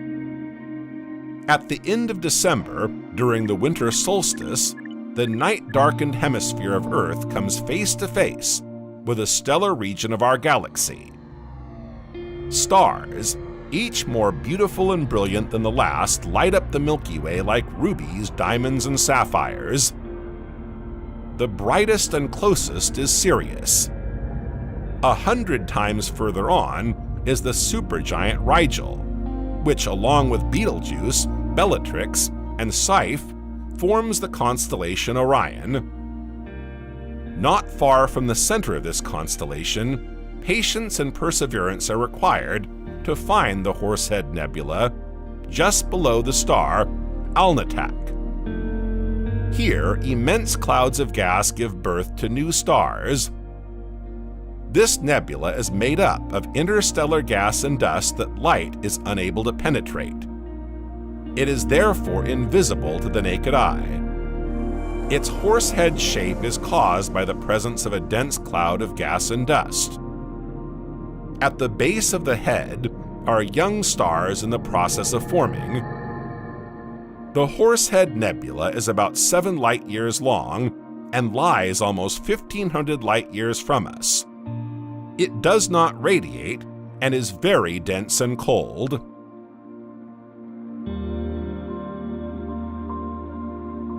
Some nebulae are said to be chaotic because they are unique in that they are both emitting and dark at the same time. The gases they contain take on highly varied appearances, and the environment is disturbed. Examples include the Sorcerer's Nebula, NGC 7380, the IC 1318 Nebula, and the North American Nebula, NGC 7000. Close to Deneb, the brightest star in the Cygnus, lies the North American Nebula, NGC 7000, in the Cygnus constellation. It is closely accompanied by a neighboring nebula nicknamed the Pelican, IC 5070. The mass of gas contained in these two nebulae is estimated at 5,000 solar masses. Between them, they form the visible part of an immense hydrogen cloud. Scientists thought that the nearby supergiant star Deneb would provide them with the energy they needed to fluoresce. As it turns out, this star isn't hot enough at 8,230 degrees Celsius or 14,900 degrees Fahrenheit, and the nebula needs to be heated by a star with a temperature above 30,000 degrees Celsius or 54,000 degrees Fahrenheit. What's more, Deneb is too far from the nebula complex. The ionizing star is actually at the rear of the nebula. Its surface temperature exceeds 40,000 degrees Celsius, or 72,000 degrees Fahrenheit, and it belongs to a binary system. The light emitted cuts the contours of the clouds in such a way as to remind us from Earth of the North American continent. The Swan Wall is a region reminiscent of Mexico and Central America. It is in this region of the nebula that we find the highest rate of star formation. The North American Nebula is only visible in excellent skies. Although it emits a not inconsiderable light of magnitude 5, it extends over such a vast area that it is difficult to see. It covers an area more than 10 times that of the full moon. The Sorcerer's Nebula, NGC 7380, is so named because seen in profile, its contours evoke the figure of a sorcerer. From above, you can make out his hat, eye, nose, mouth, and long beard. This nebula is located in the Cepheus constellation, some 8,000 light-years from Earth. It is surrounded by an open cluster. The nebula and cluster form a favorable environment for the birth of new stars and the creation of new planets. The Sorcerer's Nebula is not easily identifiable on the celestial vault. It requires very good observation conditions, as well as the use of precise instruments such as a telescope with a diameter of at least 200 millimeters. The IC 1318 Nebula, also known as the Butterfly Nebula, is located in the constellation Cygnus. This brightly emitting nebula has a dark nebula at its center. Its circumflex shape is clearly visible in the photographs. Since 1976, another category of nebulae has also been described: integrated flow nebulae, or IFNs. An integrated flux nebula is illuminated solely by the luminous halo emitted by the entire galaxy it inhabits, the so-called integrated flux. This type of nebula has been observed in the Milky Way. These clouds are made up of dust present in the interstellar medium at all galactic latitudes. Their colors stand out in very long exposure photographs, but do not show up in binoculars or telescopes unless the optics are very bright and the observation site is shielded from artificial light. The best-known nebulae owe their success to their proximity to the Earth. Astronomers, whether professional or amateur, choose objects that are easily accessible and within reach of their instruments. Within the Milky Way, most of the nebulae observed are located close to the Sun, within a radius of 5,000 light-years between the Orion Arm and the Carina Sagittaria Arm. Nebulae in the direction of the galactic bulge are difficult to spot, as the stars and dust clouds there are far too dense. As for the rest of the universe beyond the Milky Way, it also contains some astonishing nebulae.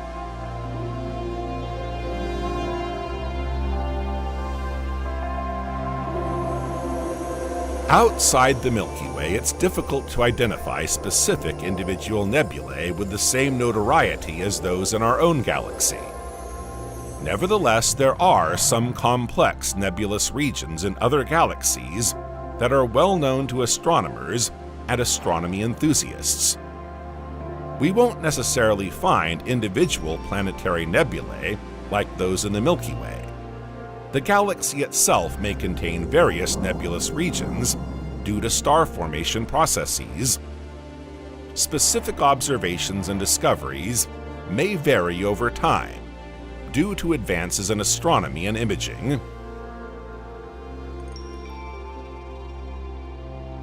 The brightness of the Magellanic Clouds is comparable to that of the Milky Way. In the southern hemisphere, and in the absence of light pollution, they both appear distinctly without the need for observational instruments. If you use binoculars, their characteristic shapes are clearly visible. The Large Cloud Galaxy measures the equivalent of 20 full moons lined up end to end. The Small Cloud Galaxy, on the other hand, is 3 times smaller. The Magellanic Clouds are the Milky Way's 2 largest satellite galaxies. The Large Cloud is 160,000 light-years from the Sun, while the Small Cloud is 200,000 light-years away. Although not the closest to the Milky Way, the galaxies of the Magellanic Clouds are still the easiest to observe. They are certainly ancient barred spiral galaxies, distorted by the gravitational pull of the Milky Way. The Small Cloud Galaxy contains around 3 billion stars, while the Large Cloud Galaxy has 10 times that number. Within the latter, we find one of the largest nebulae known in the universe, the Tarantula Nebula. A vast patch of interstellar fog is visible within the Large Magellanic Cloud. This is the Tarantula Nebula, also known as NGC 2070. Seeing the images of this nebula, it's easy to understand why this sprawling mixture of gas and stars is likened to a spider. Located 160,000 light-years from Earth, the Tarantula Nebula seems rather modest. But it's its remoteness that's misleading. If the Tarantula were as close to us as the Orion Nebula, it would cover a quarter of our sky and be visible even in broad daylight. Within this gigantic gaseous labyrinth lie some of the most massive stars known to man. Like a colossal matrix of stars, the Tarantula Nebula exceeds 1,800 light-years in diameter. It is the largest nebula known to date. Its star formation rate is higher than in any other region of the Milky Way. Shielded from light pollution, the nebula appears as a small bright spot in the immediate vicinity of the Large Magellanic Cloud. Its magnitude of around 5 makes it easily visible to the naked eye. At the heart of the nebula is a dense cluster of hot stars that produce the ultraviolet radiation that ionizes the surrounding gas. This is what makes the nebula visible. The cluster of stars is called R136a. It includes the most massive star ever observed. R136a1 beats the Sun in every respect. It is comparatively 30 times wider, 8 million times brighter, and has a surface temperature 10 times higher than the Sun. The nebula contains a large number of star-forming stars. It turns out that star formation in this nebula is quite different from that in other galaxies such as the Milky Way. Scientists have discovered that the star-forming regions within the Tarantula Nebula are producing stars at a far greater rate than in the Milky Way. These discoveries provide new insights into the history of stellar creation. The chemical composition of the tarantula is similar to certain star-forming regions that existed when the universe was very young, only a few billion years ago. This subject of study continues to interest scientists as they seek to learn even more about this nebula. The Tarantula Nebula emits a reddish light due to the excitation of hydrogen. The powerful light rays from giant stars burn the gas so intensely that they eventually explode into supernovas. In 1987, at the edge of the Tarantula Nebula, a supernova visible to the naked eye lit up the sky, leaving behind an afterglow that is now well known and still observed.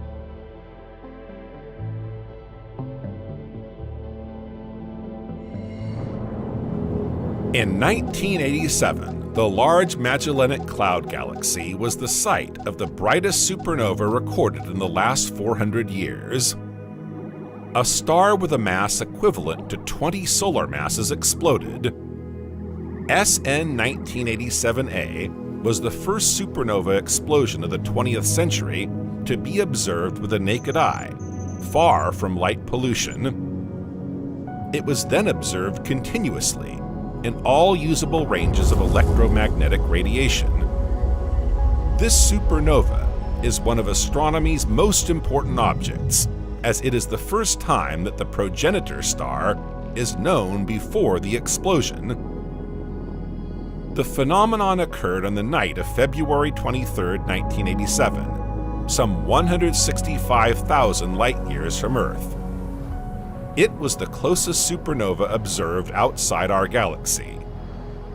Around 3 months later, in May, its brightness peaked at an apparent magnitude of around +3, before declining over the following months.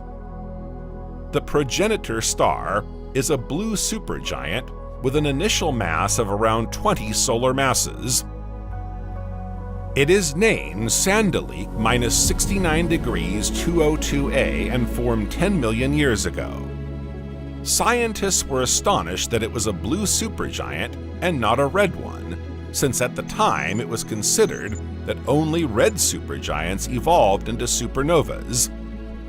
Thanks to the Hubble telescope, scientists were able to analyze Sandelik minus 69 degrees 202A and deduced that it must have evolved from a red to a blue supergiant before exploding. In fact, 3 rings of gas orbit SN 1987A, dating back 20,000 years before the explosion. The star must have lost mass before its explosion, which explains its change in type. Its rings have adopted a distinctive morphology. The 2 outer rings are hourglass-shaped, while a smaller inner ring forms the neck. This characteristic may be linked to the violent solar winds that sculpted this extraordinary shape. The 2 outer rings may also have been illuminated by the gas ejected in the supernova. The supernova afterglow has always been visible. It is the object of intense observation, since it is the youngest known afterglow. All these years of observation of SN 1987A are of immense value. The data enable scientists to better understand the final stages in the evolution of stars. Supernovas are of considerable importance in the history of the universe. They expel the elements that form at the heart of stars, such as iron, oxygen, nitrogen, and carbon. Depending on the strength of the explosion, they can also feed energy into gas clouds, helping to give birth to new stars.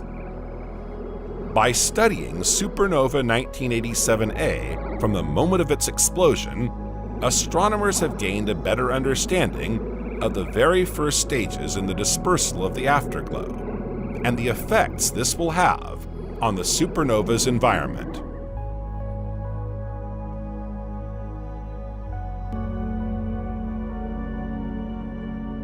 The Lobster Nebula is located in the smallest of the dwarf galaxies in the Magellanic Cloud. It spans about 400 light-years and is about 5,500 light-years from Earth. A blue glow from the emission of ionized hydrogen gas surrounds this star-forming region. The surrounding nebula appears as a mixture of gas, dark dust, stars in formation, and newborn stars. This complex architecture is the result of interactions between interstellar winds, magnetic fields, gravitational interactions, and radiation pressure. The Lobster Nebula harbors an open cluster near its center, containing stars of exceptional brilliance and mass. This is the Pismis 24 open cluster. This cluster contains many massive stars. Among them, Pismis 24-1 is 776,000 times brighter than the Sun. Its mass approaches 300 solar masses. It is in fact a system of at least 3 stars. Pismis 24 is one of the most active sites of massive star formation.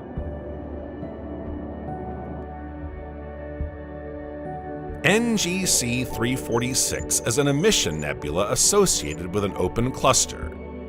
It lies within the small Magellanic Cloud in the constellation of the Toucan. It was discovered by astronomer James Dunlop in 1826. NGC 346 lies some 200,000 light-years away. This intense star-forming region has a diameter of around 200 light-years. NGC 346 is a true wonder of the southern sky. By studying it, astronomers have been able to discover a population of embryonic stars in formation. These are arranged along the dark bands of visible dust. The very young stars continue to collapse into their initial clouds, emitting a light that is reddened by the dust between them and the Earth. This stellar nursery closely resembles those that remain in the primordial universe.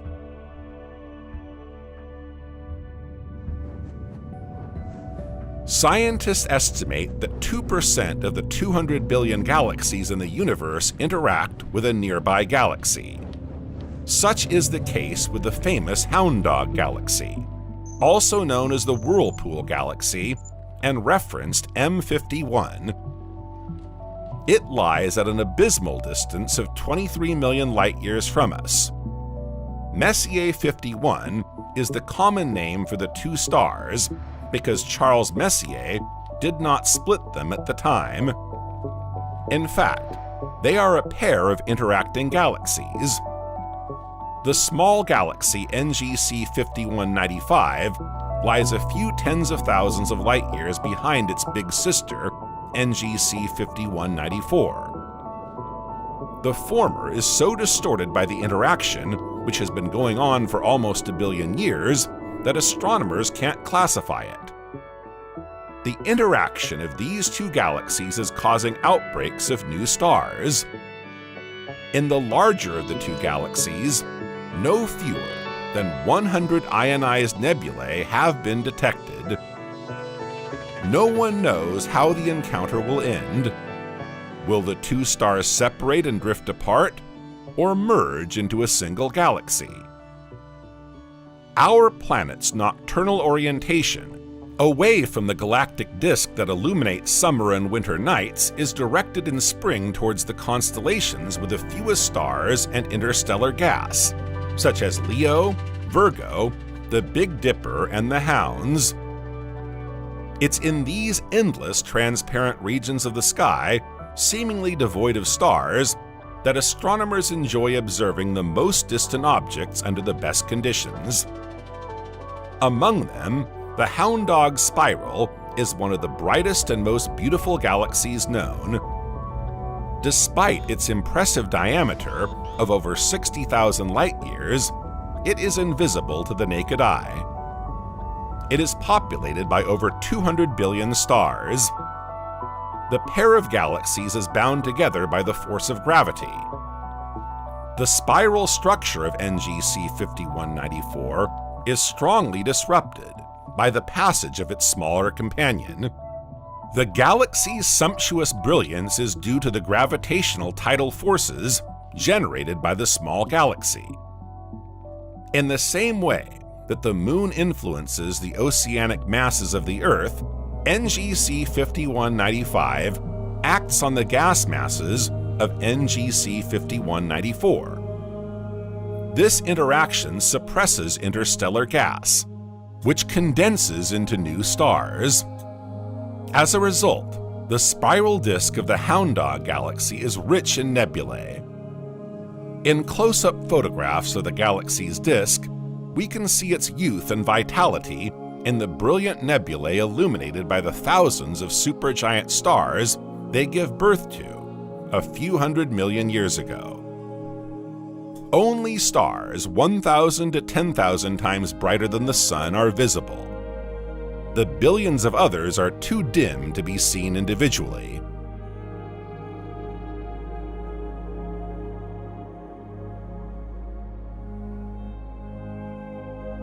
The barred spiral galaxy NGC 1313 is located in the constellation Reticule.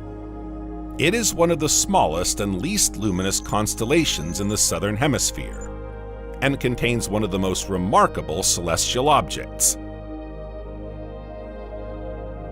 This galaxy lies some 13.5 million light-years from Earth. This gravitationally isolated galaxy shares some characteristics with the Magellanic Clouds. Its spiral arms are weakly coiled and attached to the end of its bar. They are uneven, revealing globules of gas. What's more, they don't rotate at the center of the bar, which is also a sign that the galaxy has undergone disturbances. Its morphology suggests that its past must have been highly turbulent. NGC 1313 is thought to have interacted with a smaller galaxy in the past. This highly active galaxy features a large number of nebulae surrounded by gas. The arms of the galaxy feature numerous star-forming sites and open clusters of young stars. The radiation from all these fledgling stars generates gas that creates beautiful patterns of light and dark nebulae. NGC 1313 is a star-forming galaxy, a feature that remains enigmatic as the galaxy remains relatively isolated. Indeed, in most galaxies of this type, the high rate of star formation is due to a meeting or even a merger of two galaxies.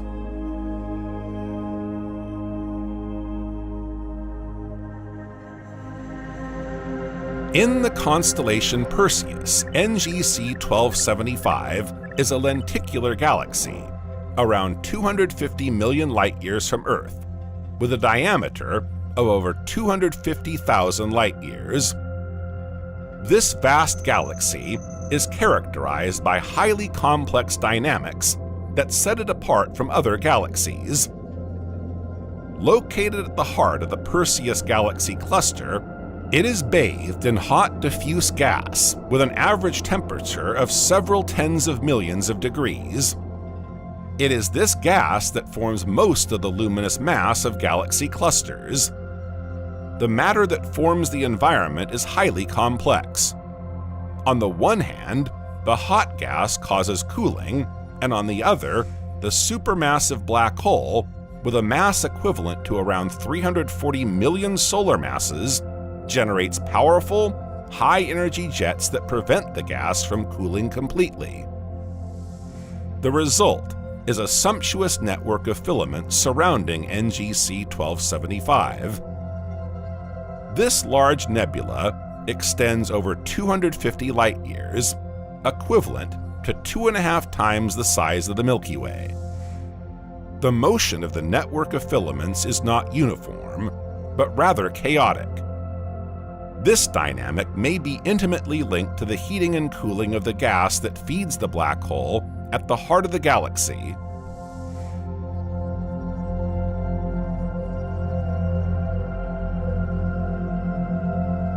NGC 2403, also known as Caldwell 7, is a spiral galaxy in the constellation Giraffe, around 8.5 million light-years from the Milky Way.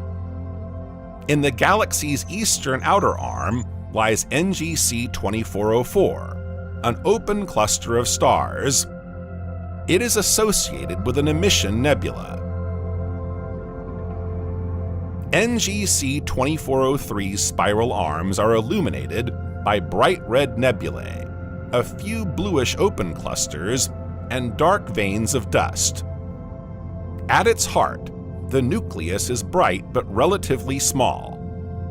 According to some scientists, this galaxy is gravitationally part of the Messier 81 group. Around 15 million light-years from Earth, Messier 83, a spiral galaxy, is majestically visible. Beside it is a small quasi-elliptical nebula, the dwarf galaxy NGC 5253. Although it may seem rather insignificant at first glance, it is a site of intense star formation. This compact blue dwarf galaxy is located in the constellation Centauri. It has a magnitude of 10.5. It is one of the closest blue compact dwarf galaxies to us. Vivid blue and violet colors are visible through observational instruments, due to its active star formation. NGC 5253 is home to very active star-forming regions, although it contains little dust, hydrogen, and helium, the basic elements for star formation. These molecular clouds strongly resemble the clouds that form the first stars in the early universe. This is why scientists like to study compact blue dwarf galaxies, to better understand the primordial process of star formation. NGC 5253 features a central starburst zone rich in hot young stars concentrated in a star cluster. Its morphology is not uniform due to the intense consumption of gas. At its heart is a gigantic supercluster of over 1 million stars, each 3 million years old. The total luminosity of this supercluster is equivalent to around 1 billion times that of the Sun. From Earth, it is completely invisible, as it is obscured by a giant dust cloud.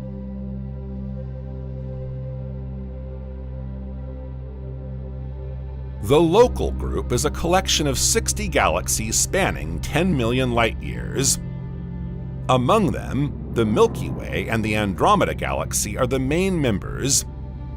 The third largest galaxy is the Triangulum, also known as M33. To spot the Triangulum Galaxy with the naked eye, you need a pure black sky and the eyes of an eagle. Nevertheless, it is easily visible through binoculars. Its oval disk is uniformly bright, although a slight excess of brightness towards the center betrays the presence of the bulge. Through a 300 to 400 millimeter telescope, we can easily observe its sumptuous spiral arms. The Triangulum Galaxy has particularly well-developed spiral arms, which appear spectacularly when viewed from the front. Yet it remains modest in comparison to the Milky Way and Andromeda galaxies, containing just 40 billion stars.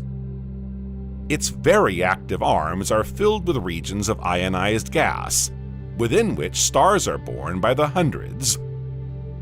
The largest of these nebulae is NGC 604, the Triangulum Nebula. The Triangle Nebula, also known as NGC 604, spans 1,500 light-years and shines 6,000 times brighter than the Orion Nebula. Its immense tentacles of cold gas extend far beyond the visible disk. It was discovered by astronomer William Herschel on September 11, 1784. It lies nearly 3 million light-years from Earth. If it were at the same distance as the Orion Nebula, it would surpass the brilliance of Venus. It's an emission nebula with around 200 stars at its heart, with masses ranging from 15 to 60 solar masses. It is this same cluster of stars that irradiates the gas with energetic ultraviolet light, stripping electrons from atoms and producing the special glow of nebulae. A hot, sparse gas that emits X-rays fills the bubbles and cavities of the nebula.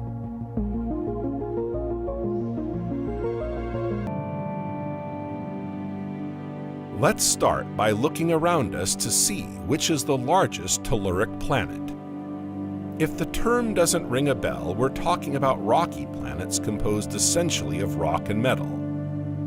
Compared with gas giants, they are tiny, but their density is high. They are also characterized by the presence of water, in solid or liquid form, an element essential to the formation of life as we know it. In our solar system, there are 4 telluric planets. Classified according to their increasing distance from the Sun, they are Mercury, Venus, Earth, and Mars. Some may notice that Pluto is missing from the list, but this is no oversight.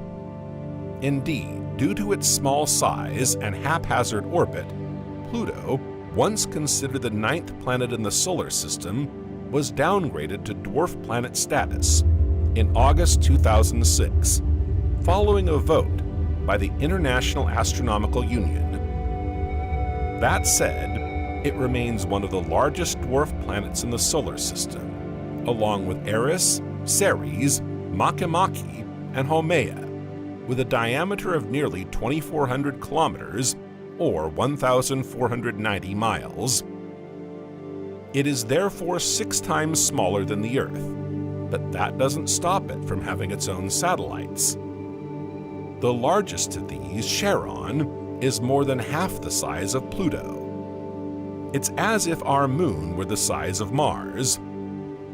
But back to our telluric planets. Which is the biggest? Is it Venus? Well, no. It's the Earth at the top of the podium. At the bottom is Mercury. Almost 3 times smaller and 20 times less massive than Earth, it's literally no match.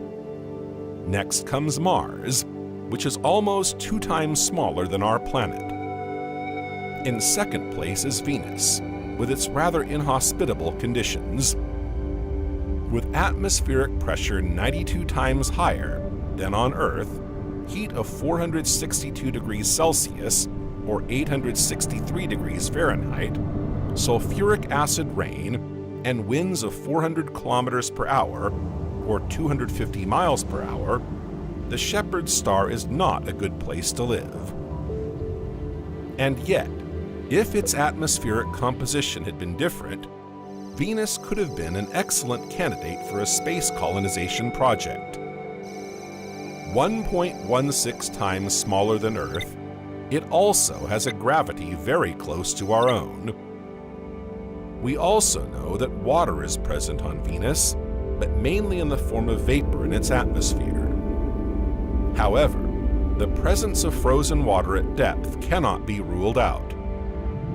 Unfortunately, given the distance separating us from Venus and the technical challenges posed by its atmosphere, colonizing Venus will probably remain a utopian dream forever.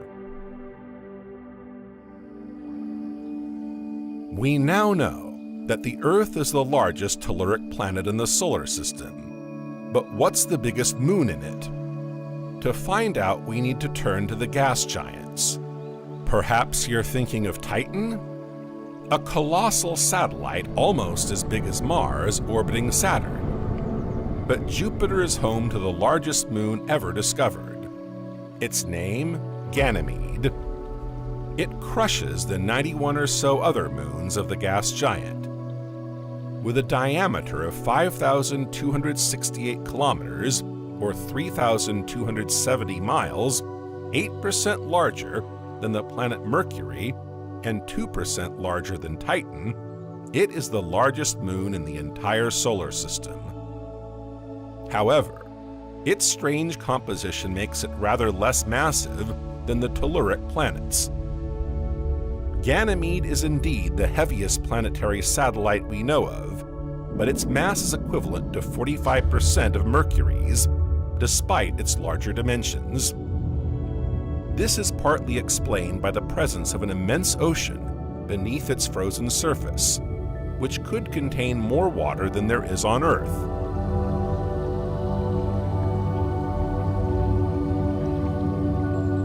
Logically enough, if Ganymede is the king of the solar system's satellites, Jupiter, its home planet, is the queen.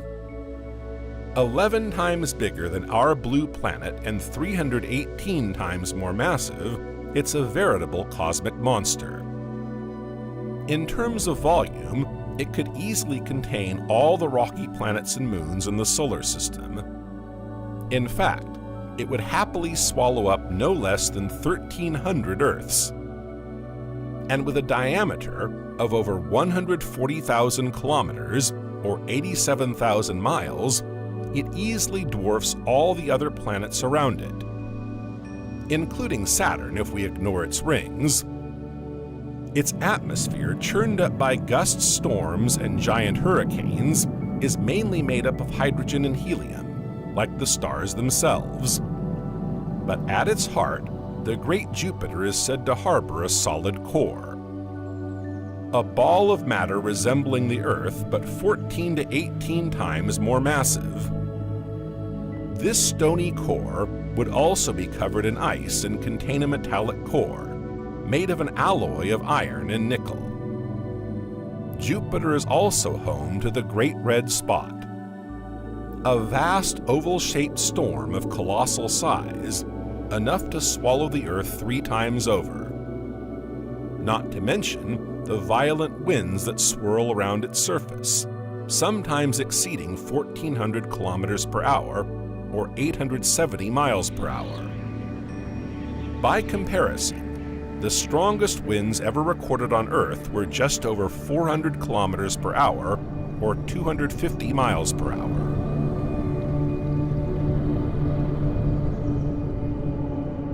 Despite this blood-curdling description, Jupiter is far from being a threat to us. On the contrary, it plays a protective role, deflecting asteroids and comets that are on a potentially dangerous trajectory for the Earth. Some scientists even believe that the gas giant is one of the reasons why life was able to develop on Earth without being totally wiped out by a series of cosmic collisions. There are many objects in the solar system that threaten us. Masses of rock and ice, drifting at breakneck speeds, waiting for the right opportunity to collide with us. Most of the asteroids we know are located either in the asteroid belt, behind the orbit of Mars, or in the Kuiper belt behind Neptune. But others are more devious, waiting in the shadows to cross our path one day. However, even if the Earth escapes the various threats of the cosmos, there is one that it will never be able to avoid. And paradoxically enough, it's this very threat that is the origin of life: the Sun.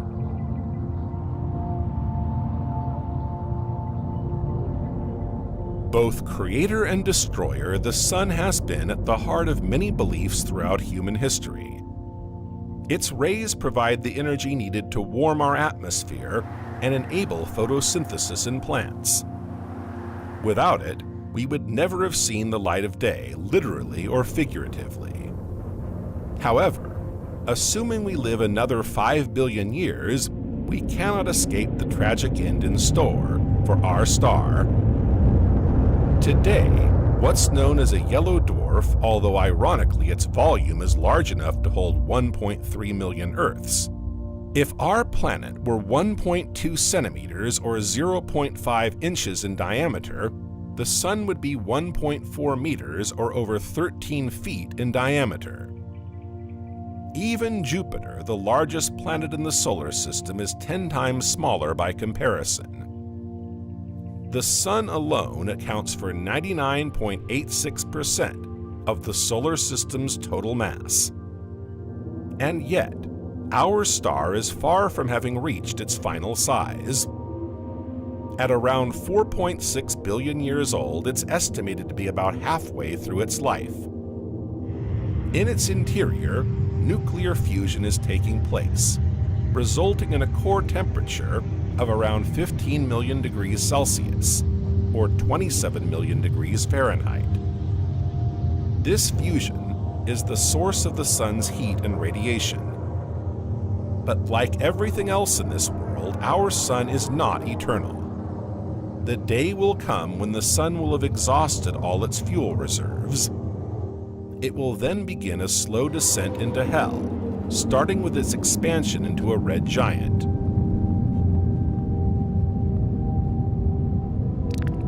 At the heart of our star, hydrogen atoms fuse to form helium atoms.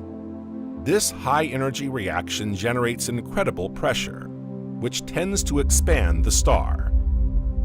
At the same time, the force of gravity acts to compress the Sun. This balance guarantees the stability of our star. But little by little, the amount of helium in the core increases as the hydrogen is consumed.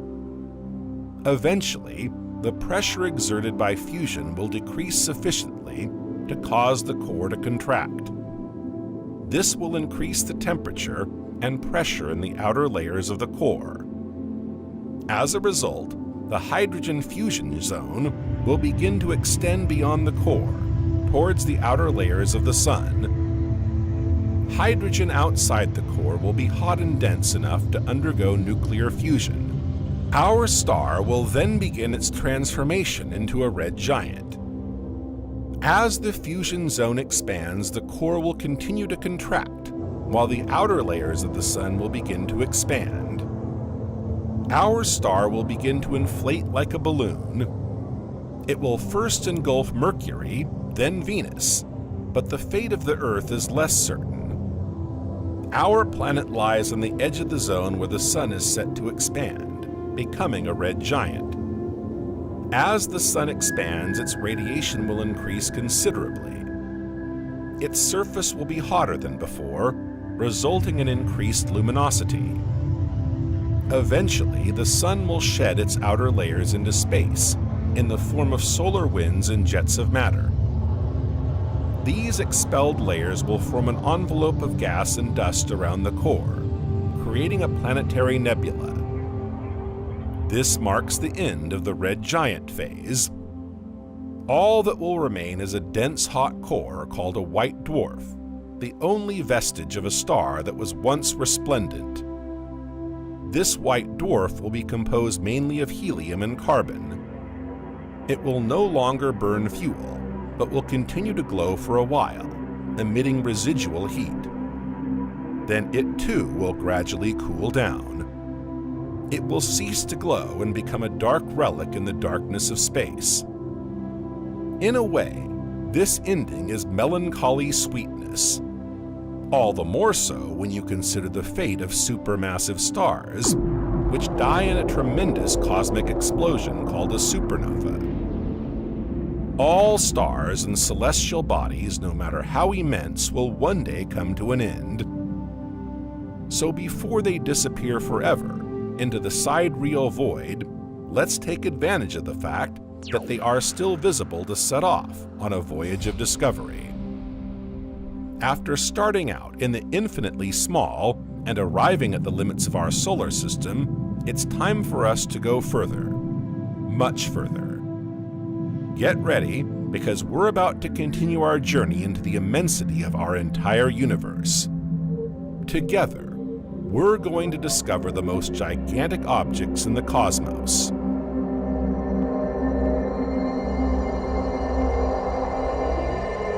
In our solar system, we know that Jupiter is the largest of all the planets. Yet across the vastness of our universe and the trillions of billions of galaxies it harbors, there are bound to be stars orbiting a star whose size would make our local giant look like a dwarf planet. Exoplanets so massive, they could be compared to small stars. Well, at the risk of disappointing you, it's unlikely that such planets exist, for the simple reason that too much matter collapses gravitationally, generating sufficient temperature and pressure to trigger nuclear fusion. As a result, what could have become a giant planet often becomes a star. As a result, the largest exoplanets ever discovered are similar in size to Jupiter, although they may be more massive. Such is the case of Kepler 1647b, an exoplanet detected by NASA's Kepler Space Telescope and located nearly 3,700 light-years from us. Its discovery was announced in June 2016, and since then, it has been heralded as the largest exoplanet ever discovered. Its mass and diameter are said to be similar to those of Jupiter. However, Kepler 1647b has an interesting feature.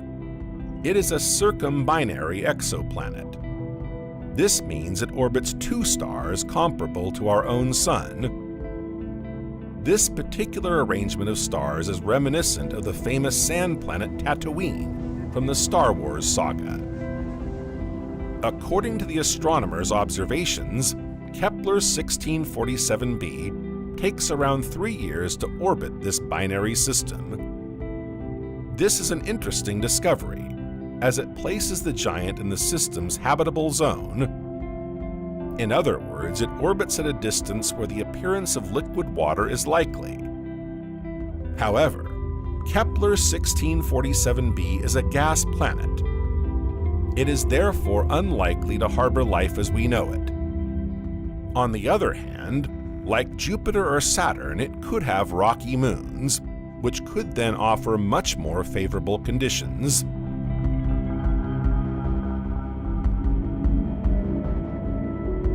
Now, if you point a pair of binoculars at the constellation Centauri, you'll be able to spot a young star comparable to the Sun. Located just 310 light-years from Earth, it's called HD 114082. We're not interested in this star, however, but in the exoplanet orbiting it. Named HD 114082b after its star, it is another gas giant. The surprising thing about this star is that its radius is similar to that of our beloved Jupiter. Yet its mass is 8 times greater, some 2,500 times the mass of the Earth.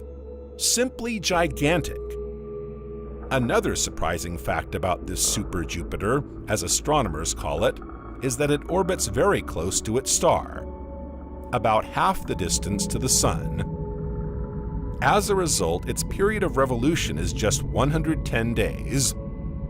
By comparison, Jupiter takes 12 years to orbit the Sun, and Neptune, the most distant gas giant in our solar system, takes 165 years to make a complete revolution. HD 114082b is also the youngest known gas giant whose radius and mass have been determined. But something's not quite right. Based on current models that determine the maximum size and mass that planets can have, our super Jupiter is around 2 to 3 times too dense for such a young gas giant. How can this anomaly be explained? There are several hypotheses.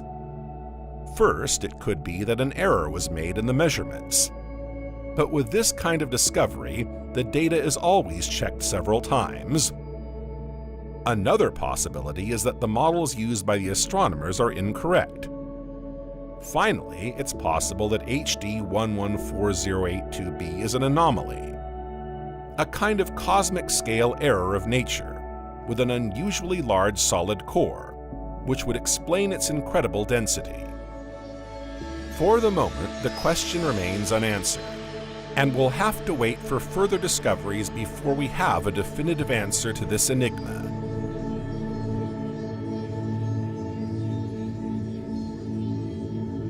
Speaking of cosmic anomalies, we can also mention the case of AB Aurigae b, also known as ABRB.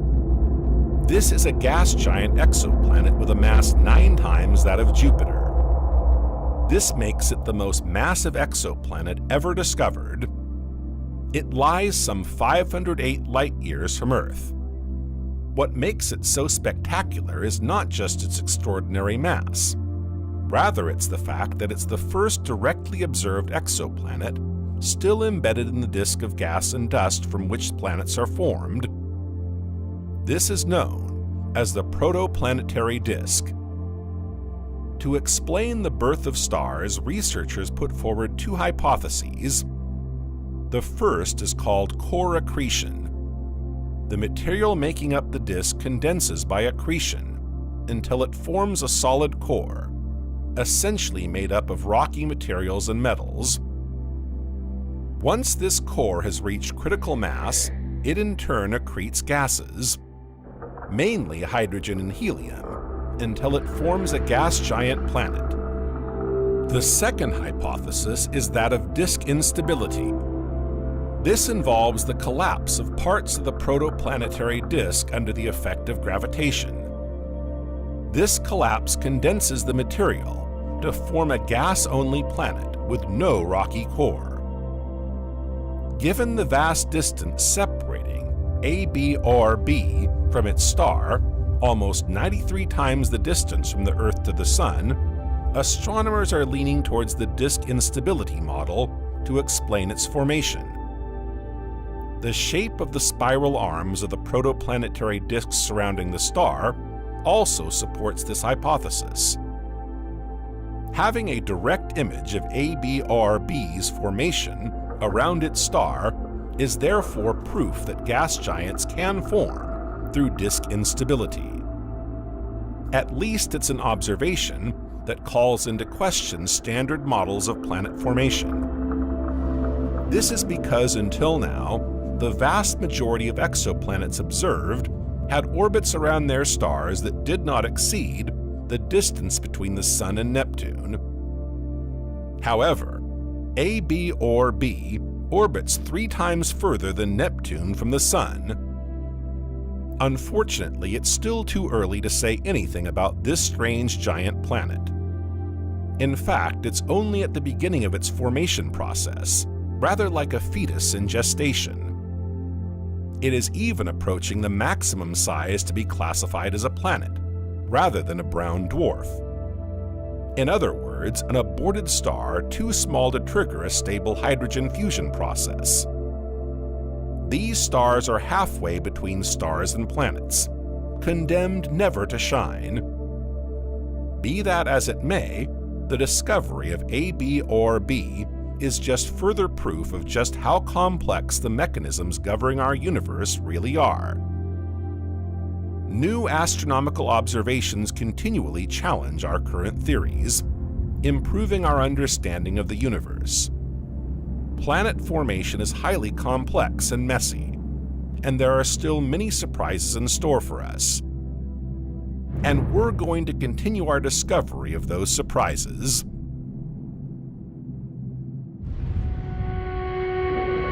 This time, we're going to focus on the telluric planets, i.e. the rocky planets. Just as there are super Jupiters, there are also super Earths, which make our blue planet look like a small moon.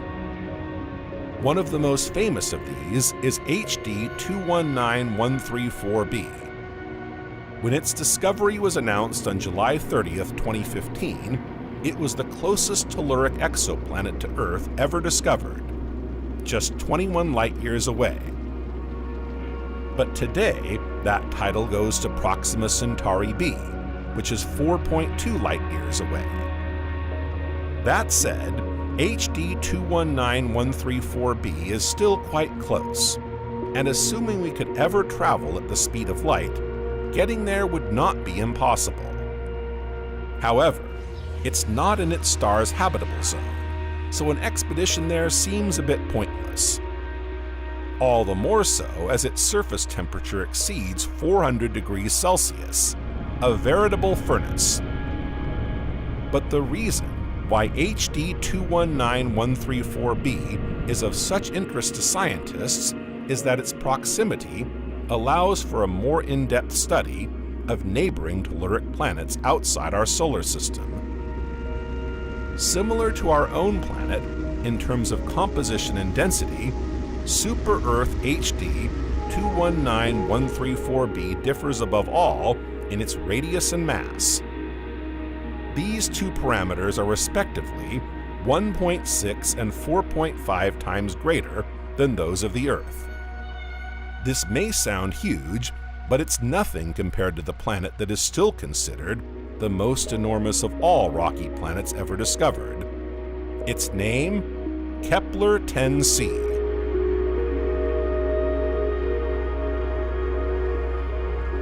This exoplanet was detected by NASA's Kepler Space Telescope in 2011.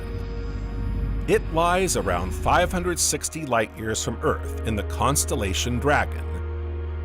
Until then, the telluric planets discovered had masses equivalent to 10 times that of Earth for the largest, but the discovery of Kepler-10c has put things into perspective.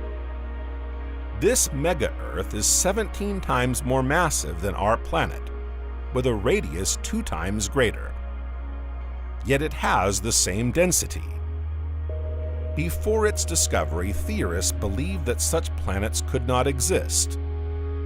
Their argument was that beyond a certain mass, the solid body must capture the surrounding gases, as well as those it produces, to gradually metamorphose into a gas giant. However, this is not the case with Kepler-10c, which remains an enigma for science. In fact, early observations of this star only hinted at its size, so astronomers thought it must be a Neptune-like planet. The surprise came when Kepler-10c's mass was finally measured. Another troubling fact about this star concerns its age. the giant planet is thought to be around 10 billion years old. At that time, the first generation of stars had only just completed their life cycle, and the heavy elements needed to form rocky planets were not very abundant in the universe. Proof that there are certainly worlds similar to our own, but much older in the cosmos. Worlds that could potentially have been home to life for billions of years, giving organisms time to evolve and perhaps even travel to other planets.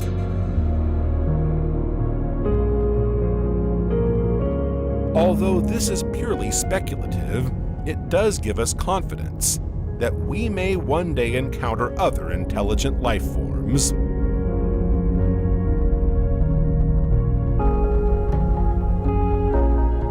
Among the bestiary of ultramassive telluric planets, TOI 849b by its scientific name. On NASA's official website, it's presented as a gas giant, yet there's hardly a gaseous envelope to be found on this planet. Only a solid body 3.5 times larger than the Earth, and 40 times more massive. TOI 849b is about the same size as Neptune, but outweighs it by 2.3 times in terms of mass. It is one of the densest planets of its size ever observed. But in reality, TOI 849b doesn't deserve the title of super-Earth, since it is in fact the residual core of a gas giant. TOI 849b could be a reflection of Saturn or Jupiter, should they lose their gas envelope. This hypothesis seems highly likely, given that TOI 849b orbits so close to its star that it circles it in less than a day. It therefore receives 2,000 times more radiation than we do from the Sun. Its gaseous layers may well have been swept away by its star. If this scenario is correct, TOI 849b would be the largest known gas giant core. However, one question remains. If TOI 849b's gas envelope was indeed blown away by its star, how come there's still a residual part of it? Only more detailed observations will one day be able to solve this planetary mystery.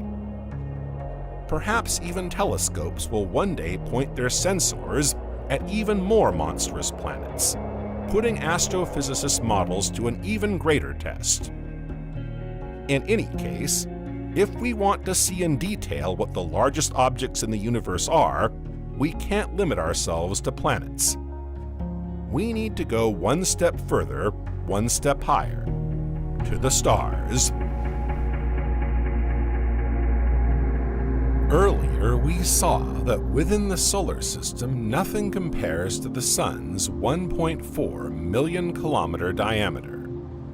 And yet, as imposing as it is in comparison to us, it's just a speck of dust compared to the biggest star we know.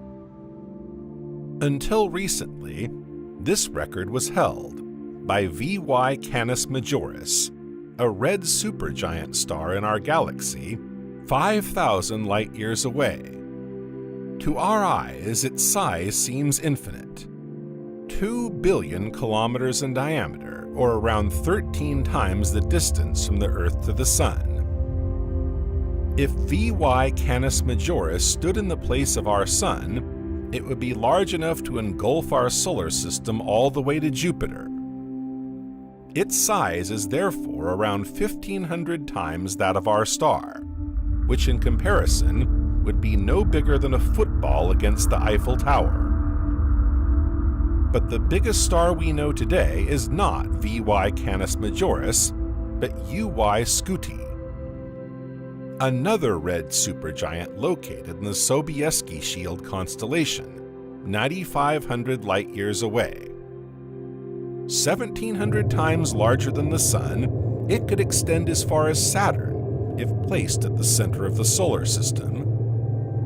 However, when we talk about giant stars, we also need to consider their mass. Indeed, while UY Scuti is the largest of them all, the title of the most massive known star goes to R136A1.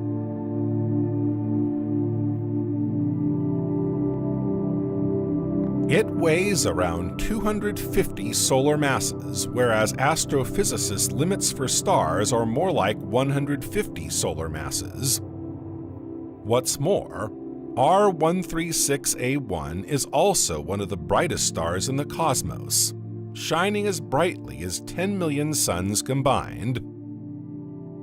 Located within the Tarantula Nebula in the Large Magellanic Cloud, a dwarf galaxy close to the Milky Way, its position makes it difficult to observe.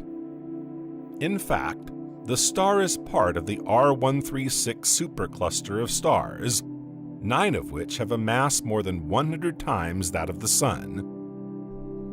Researchers had to make several measurements and observations to correctly identify all the stars in the R136A group, itself part of the R136 star cluster. Interestingly, R136A1 is located in the Tarantula Nebula, which, as well as being spectacular, is also the largest we know of. It extends over a vast region of space covering some 1,000 light-years. That's around 9.5 million billion kilometers. It's so large that it's even visible to the naked eye from the southern hemisphere. It's even a popular target for amateur astronomers. The Tarantula Nebula is also a cosmic wonder, offering fertile ground for astronomers studying star formation and death. In 1987, a brilliant supernova occurred within the nebula, enabling astronomers to study this prodigious cosmic phenomenon at close quarters.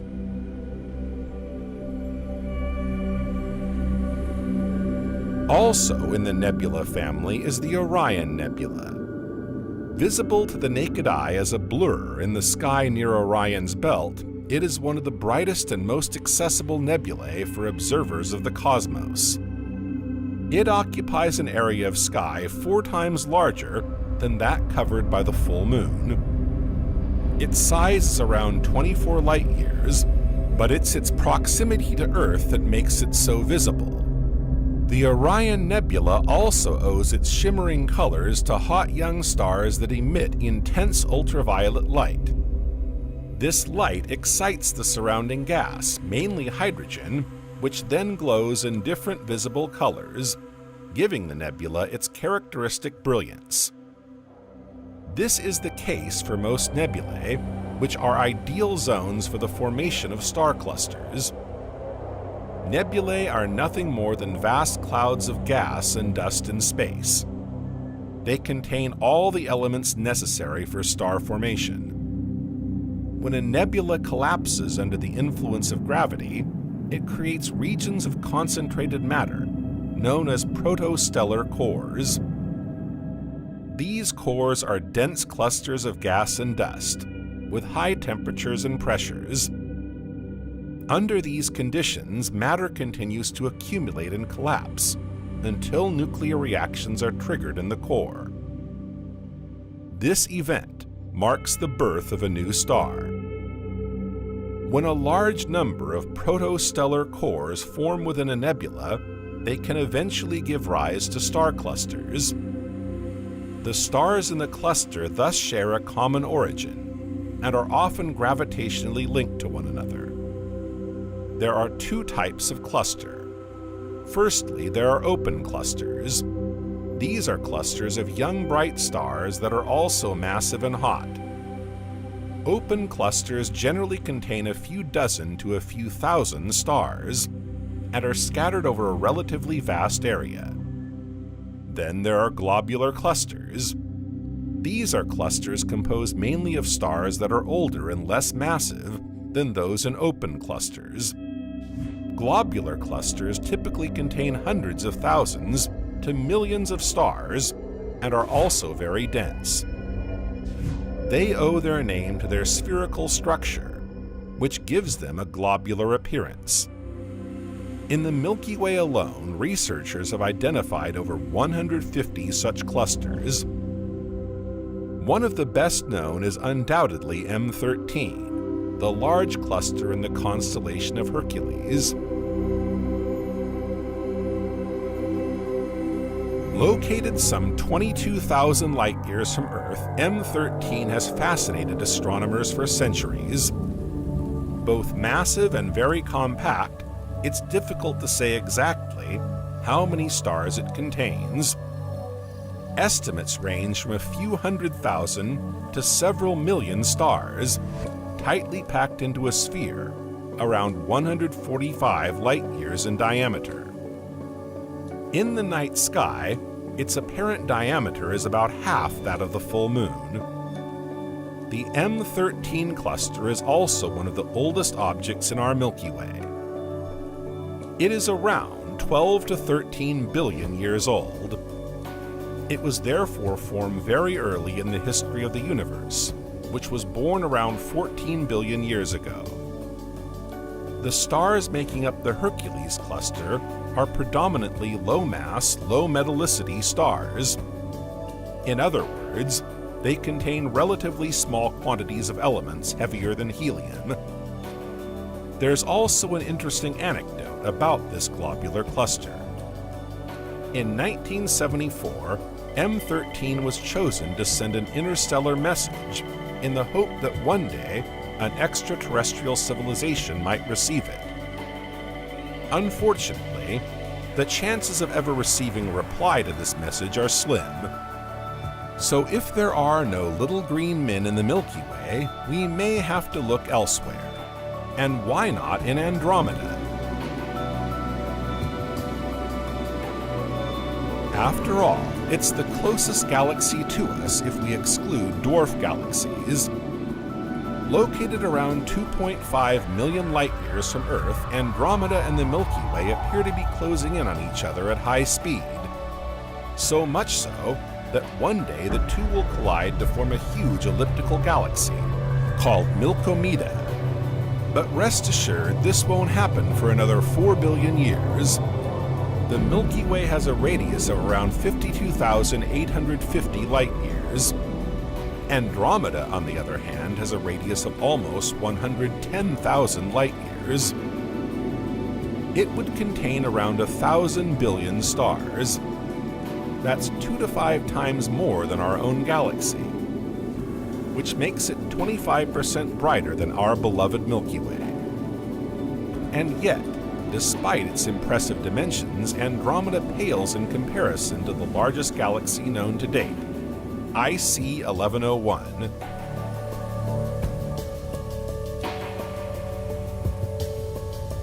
IC 1101 is a monstrous elliptical galaxy in the farthest reaches of the cosmos, 1 billion light-years away. Its diameter, mind you, is 6 million light-years. It's also home to over 100,000 billion stars, giving it a mass 2,000 times greater than that of the Milky Way. It's simply unimaginable. But in February 2022, another contender emerged to challenge for the crown. This galaxy is Alcyone, a cosmic monster 16.3 million light-years long. In reality, Alcyonia is not quite a galaxy, but rather a radio galaxy. This means that it emits radiation at very specific wavelengths. Radio galaxies are characterized by their intense emission of radio radiation, which comes from their active, supermassive nuclei. They are generally divided into two main categories: double-lobe radio galaxies and double-jet radio galaxies. The former have a Y or X-shaped structure, with two symmetrical lobes on either side of the central nucleus. Each lobe is made up of matter ejected at speeds close to the speed of light. They are the result of the presence of an active supermassive black hole in the middle of the galaxy. Double-jet radio galaxies feature narrow jets of matter ejected from the central nucleus at near light speeds. But unlike double-jet radio galaxies, they have no extended lobes. In any case, the behavior of radio galaxies is thought to be due to the presence of supermassive black holes at their centers. The latter actively absorb the surrounding matter, releasing an enormous amount of energy. This then manifests itself in the form of radiation of various wavelengths, including radio waves. These radio emissions come mainly from matter heated and accelerated by relativistic particle jets in the vicinity of the central black hole. This is why radio galaxies are an important object of study in astrophysics. They provide essential information on the processes of matter accretion around supermassive black holes. They also enable us to better understand the impact of these cosmic chasms on the evolution of galaxies and the universe on a large scale. Speaking of black holes, the one at the center of Alcyonia is not as gigantic as you might think. In fact, both Alcyon's stellar mass and the mass of its supermassive black hole are lower than those of other giant radio galaxies discovered previously. That said, it is still 100 times more massive than the black hole at the center of the Milky Way. So the largest known galaxy doesn't have the biggest black hole we've ever seen. But where is it hiding?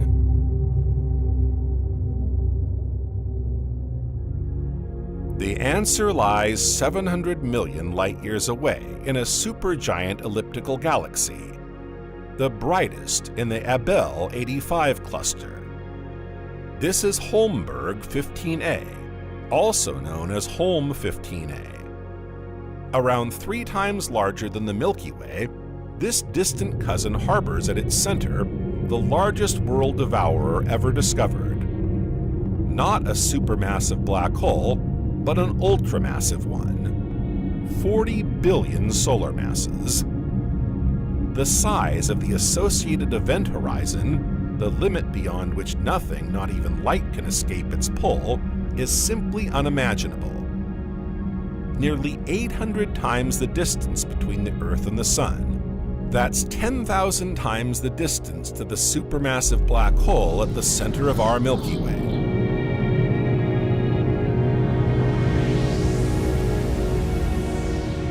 So far, we've seen that there are planets, stars, galaxies, and even giant black holes.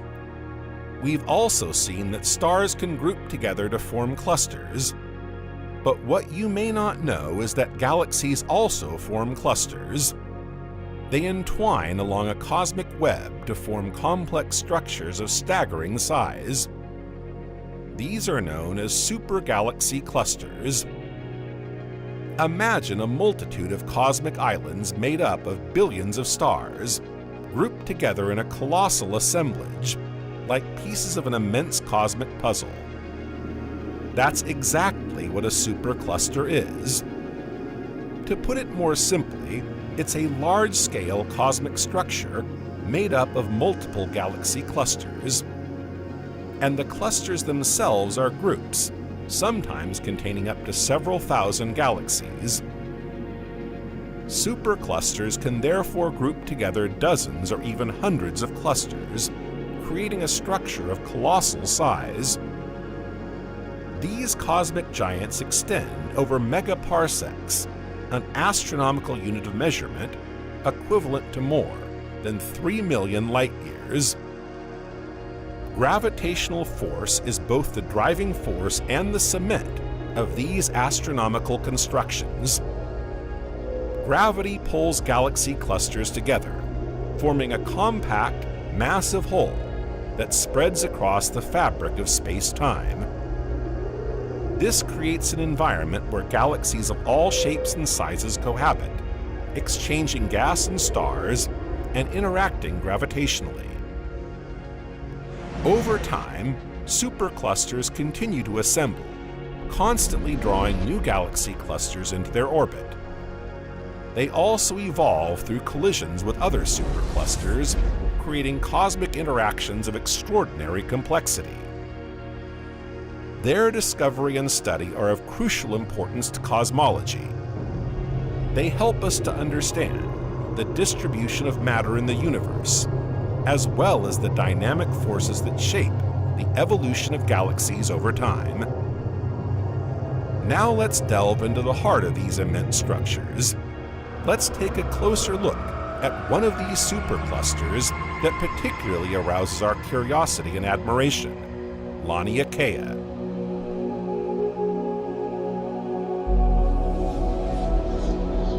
The name Laniakea comes from the Hawaiian word for celestial immensity. It's a fitting name given the sheer size of the structure. Laniakea extends over an area around 500 million light-years in diameter. That's almost 5,000 times the size of our own Milky Way galaxy. When we speak of Laniakea, we're talking about a supercluster of galaxies, a gargantuan collection of individual groups of galaxy clusters that span vast regions of space. And at the heart of this vastness lies our own galaxy, the Milky Way. Floating like a grain of sand on the edge of an infinite beach. Every point of light you see represents billions of stars, planets, gas, and dust. From up here, Laniakea looks like a brilliant constellation, its contours defined by the movements and attractions of the galaxies that make it up.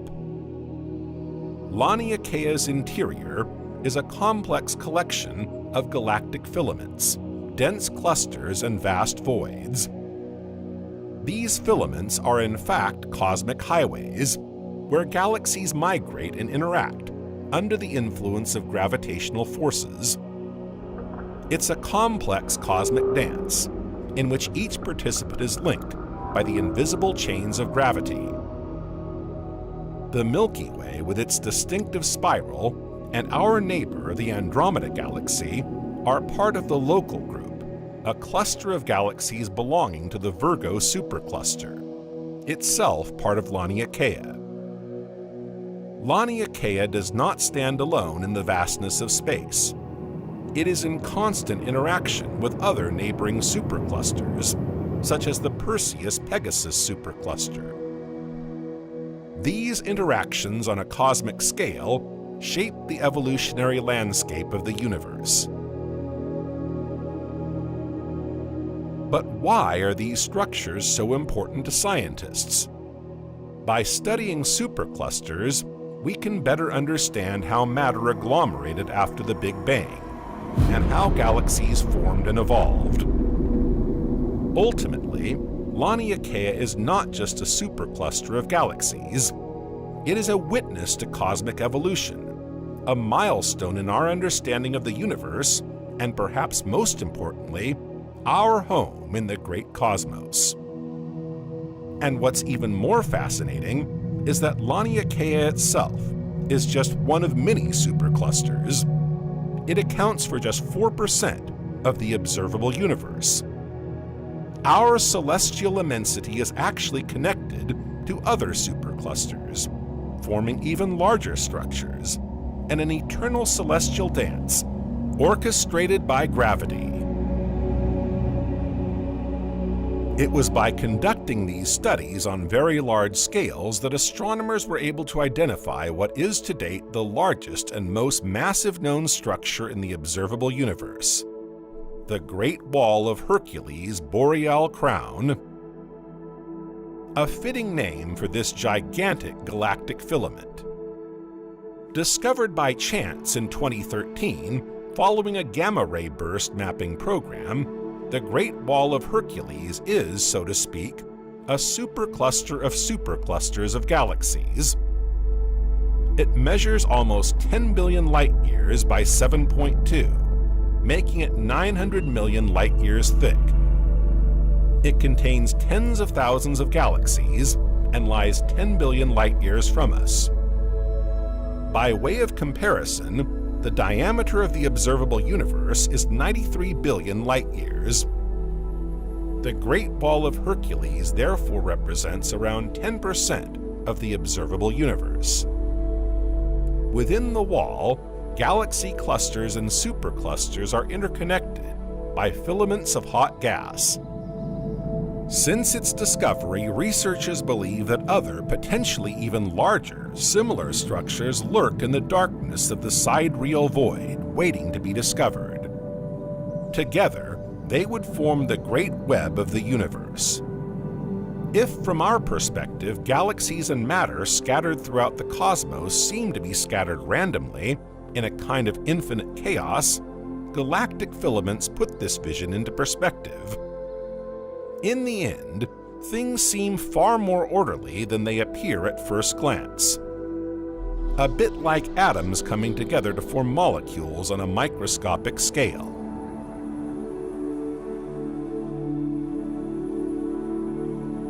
Other galactic fabrics have been discovered in recent years, such as the case of the Great Sloan Wall, which for a decade was considered the largest structure in the universe, before the Great Wall of Hercules' boreal crown took its title. With a length of 1.3 billion light-years, it was a worthy challenger, no pun intended. It was spotted in 2003, thanks to data from the Sloan Digital Sky Survey, SDSS, spectroscopic survey.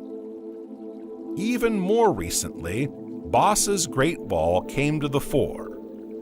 More modest than the previous two, it is nonetheless an impressive network, comprising 4 superclusters of galaxies. It is estimated that at least 830 galaxies are trapped in its nets, giving it a mass equivalent to 10,000 times that of our own Milky Way. As discoveries progress, the galactic fabrics or filaments known as the wall lose their anomalous status. On the contrary, these formations are as widespread as stellar or planetary systems within galaxies. In fact, there are even stranger cosmic formations than clusters or walls. They're called superstellar bubbles.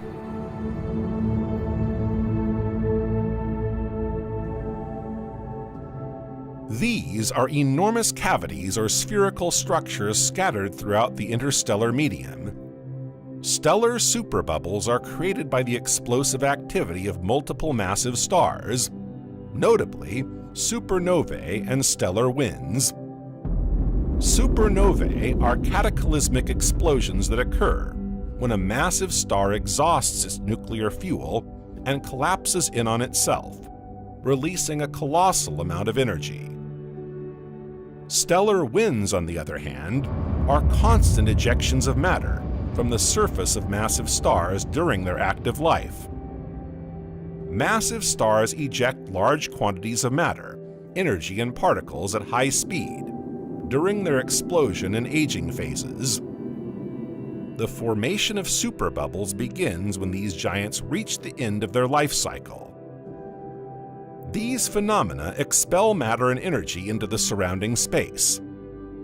If several massive stars form in a given region of a galaxy, their combined explosions and ejections can create a huge cavity in the interstellar medium, forming a stellar superbubble. Inside these superbubbles, the gas expelled by the stars mixes with the surrounding interstellar gas, creating dense hot regions. The shock waves generated by the explosions propagate through the interstellar medium, compressing the surrounding matter and promoting the birth of new stars. Superbubbles can extend over hundreds to thousands of light-years. They are therefore just one of the many forms that large-scale cosmic structures can take. Once again, they reflect the diversity of phenomena and creative processes that can take place within our universe. Magnificent cataclysms which give rise to the most terrifying explosions, but also to the most beautiful creations that man can observe.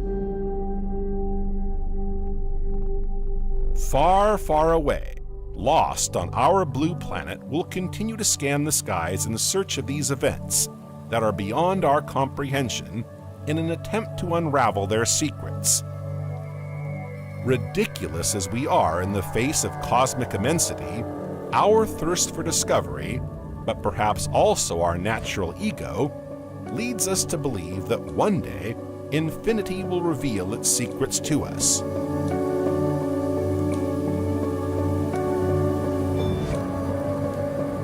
Throughout our journey, we've been able to admire many of the cosmic immensities that dot our universe. But however large and imposing these entities may be, they all remain measurable.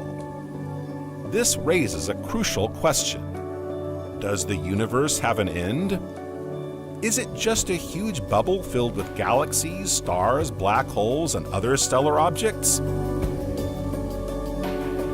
And if so, what surrounds this bubble?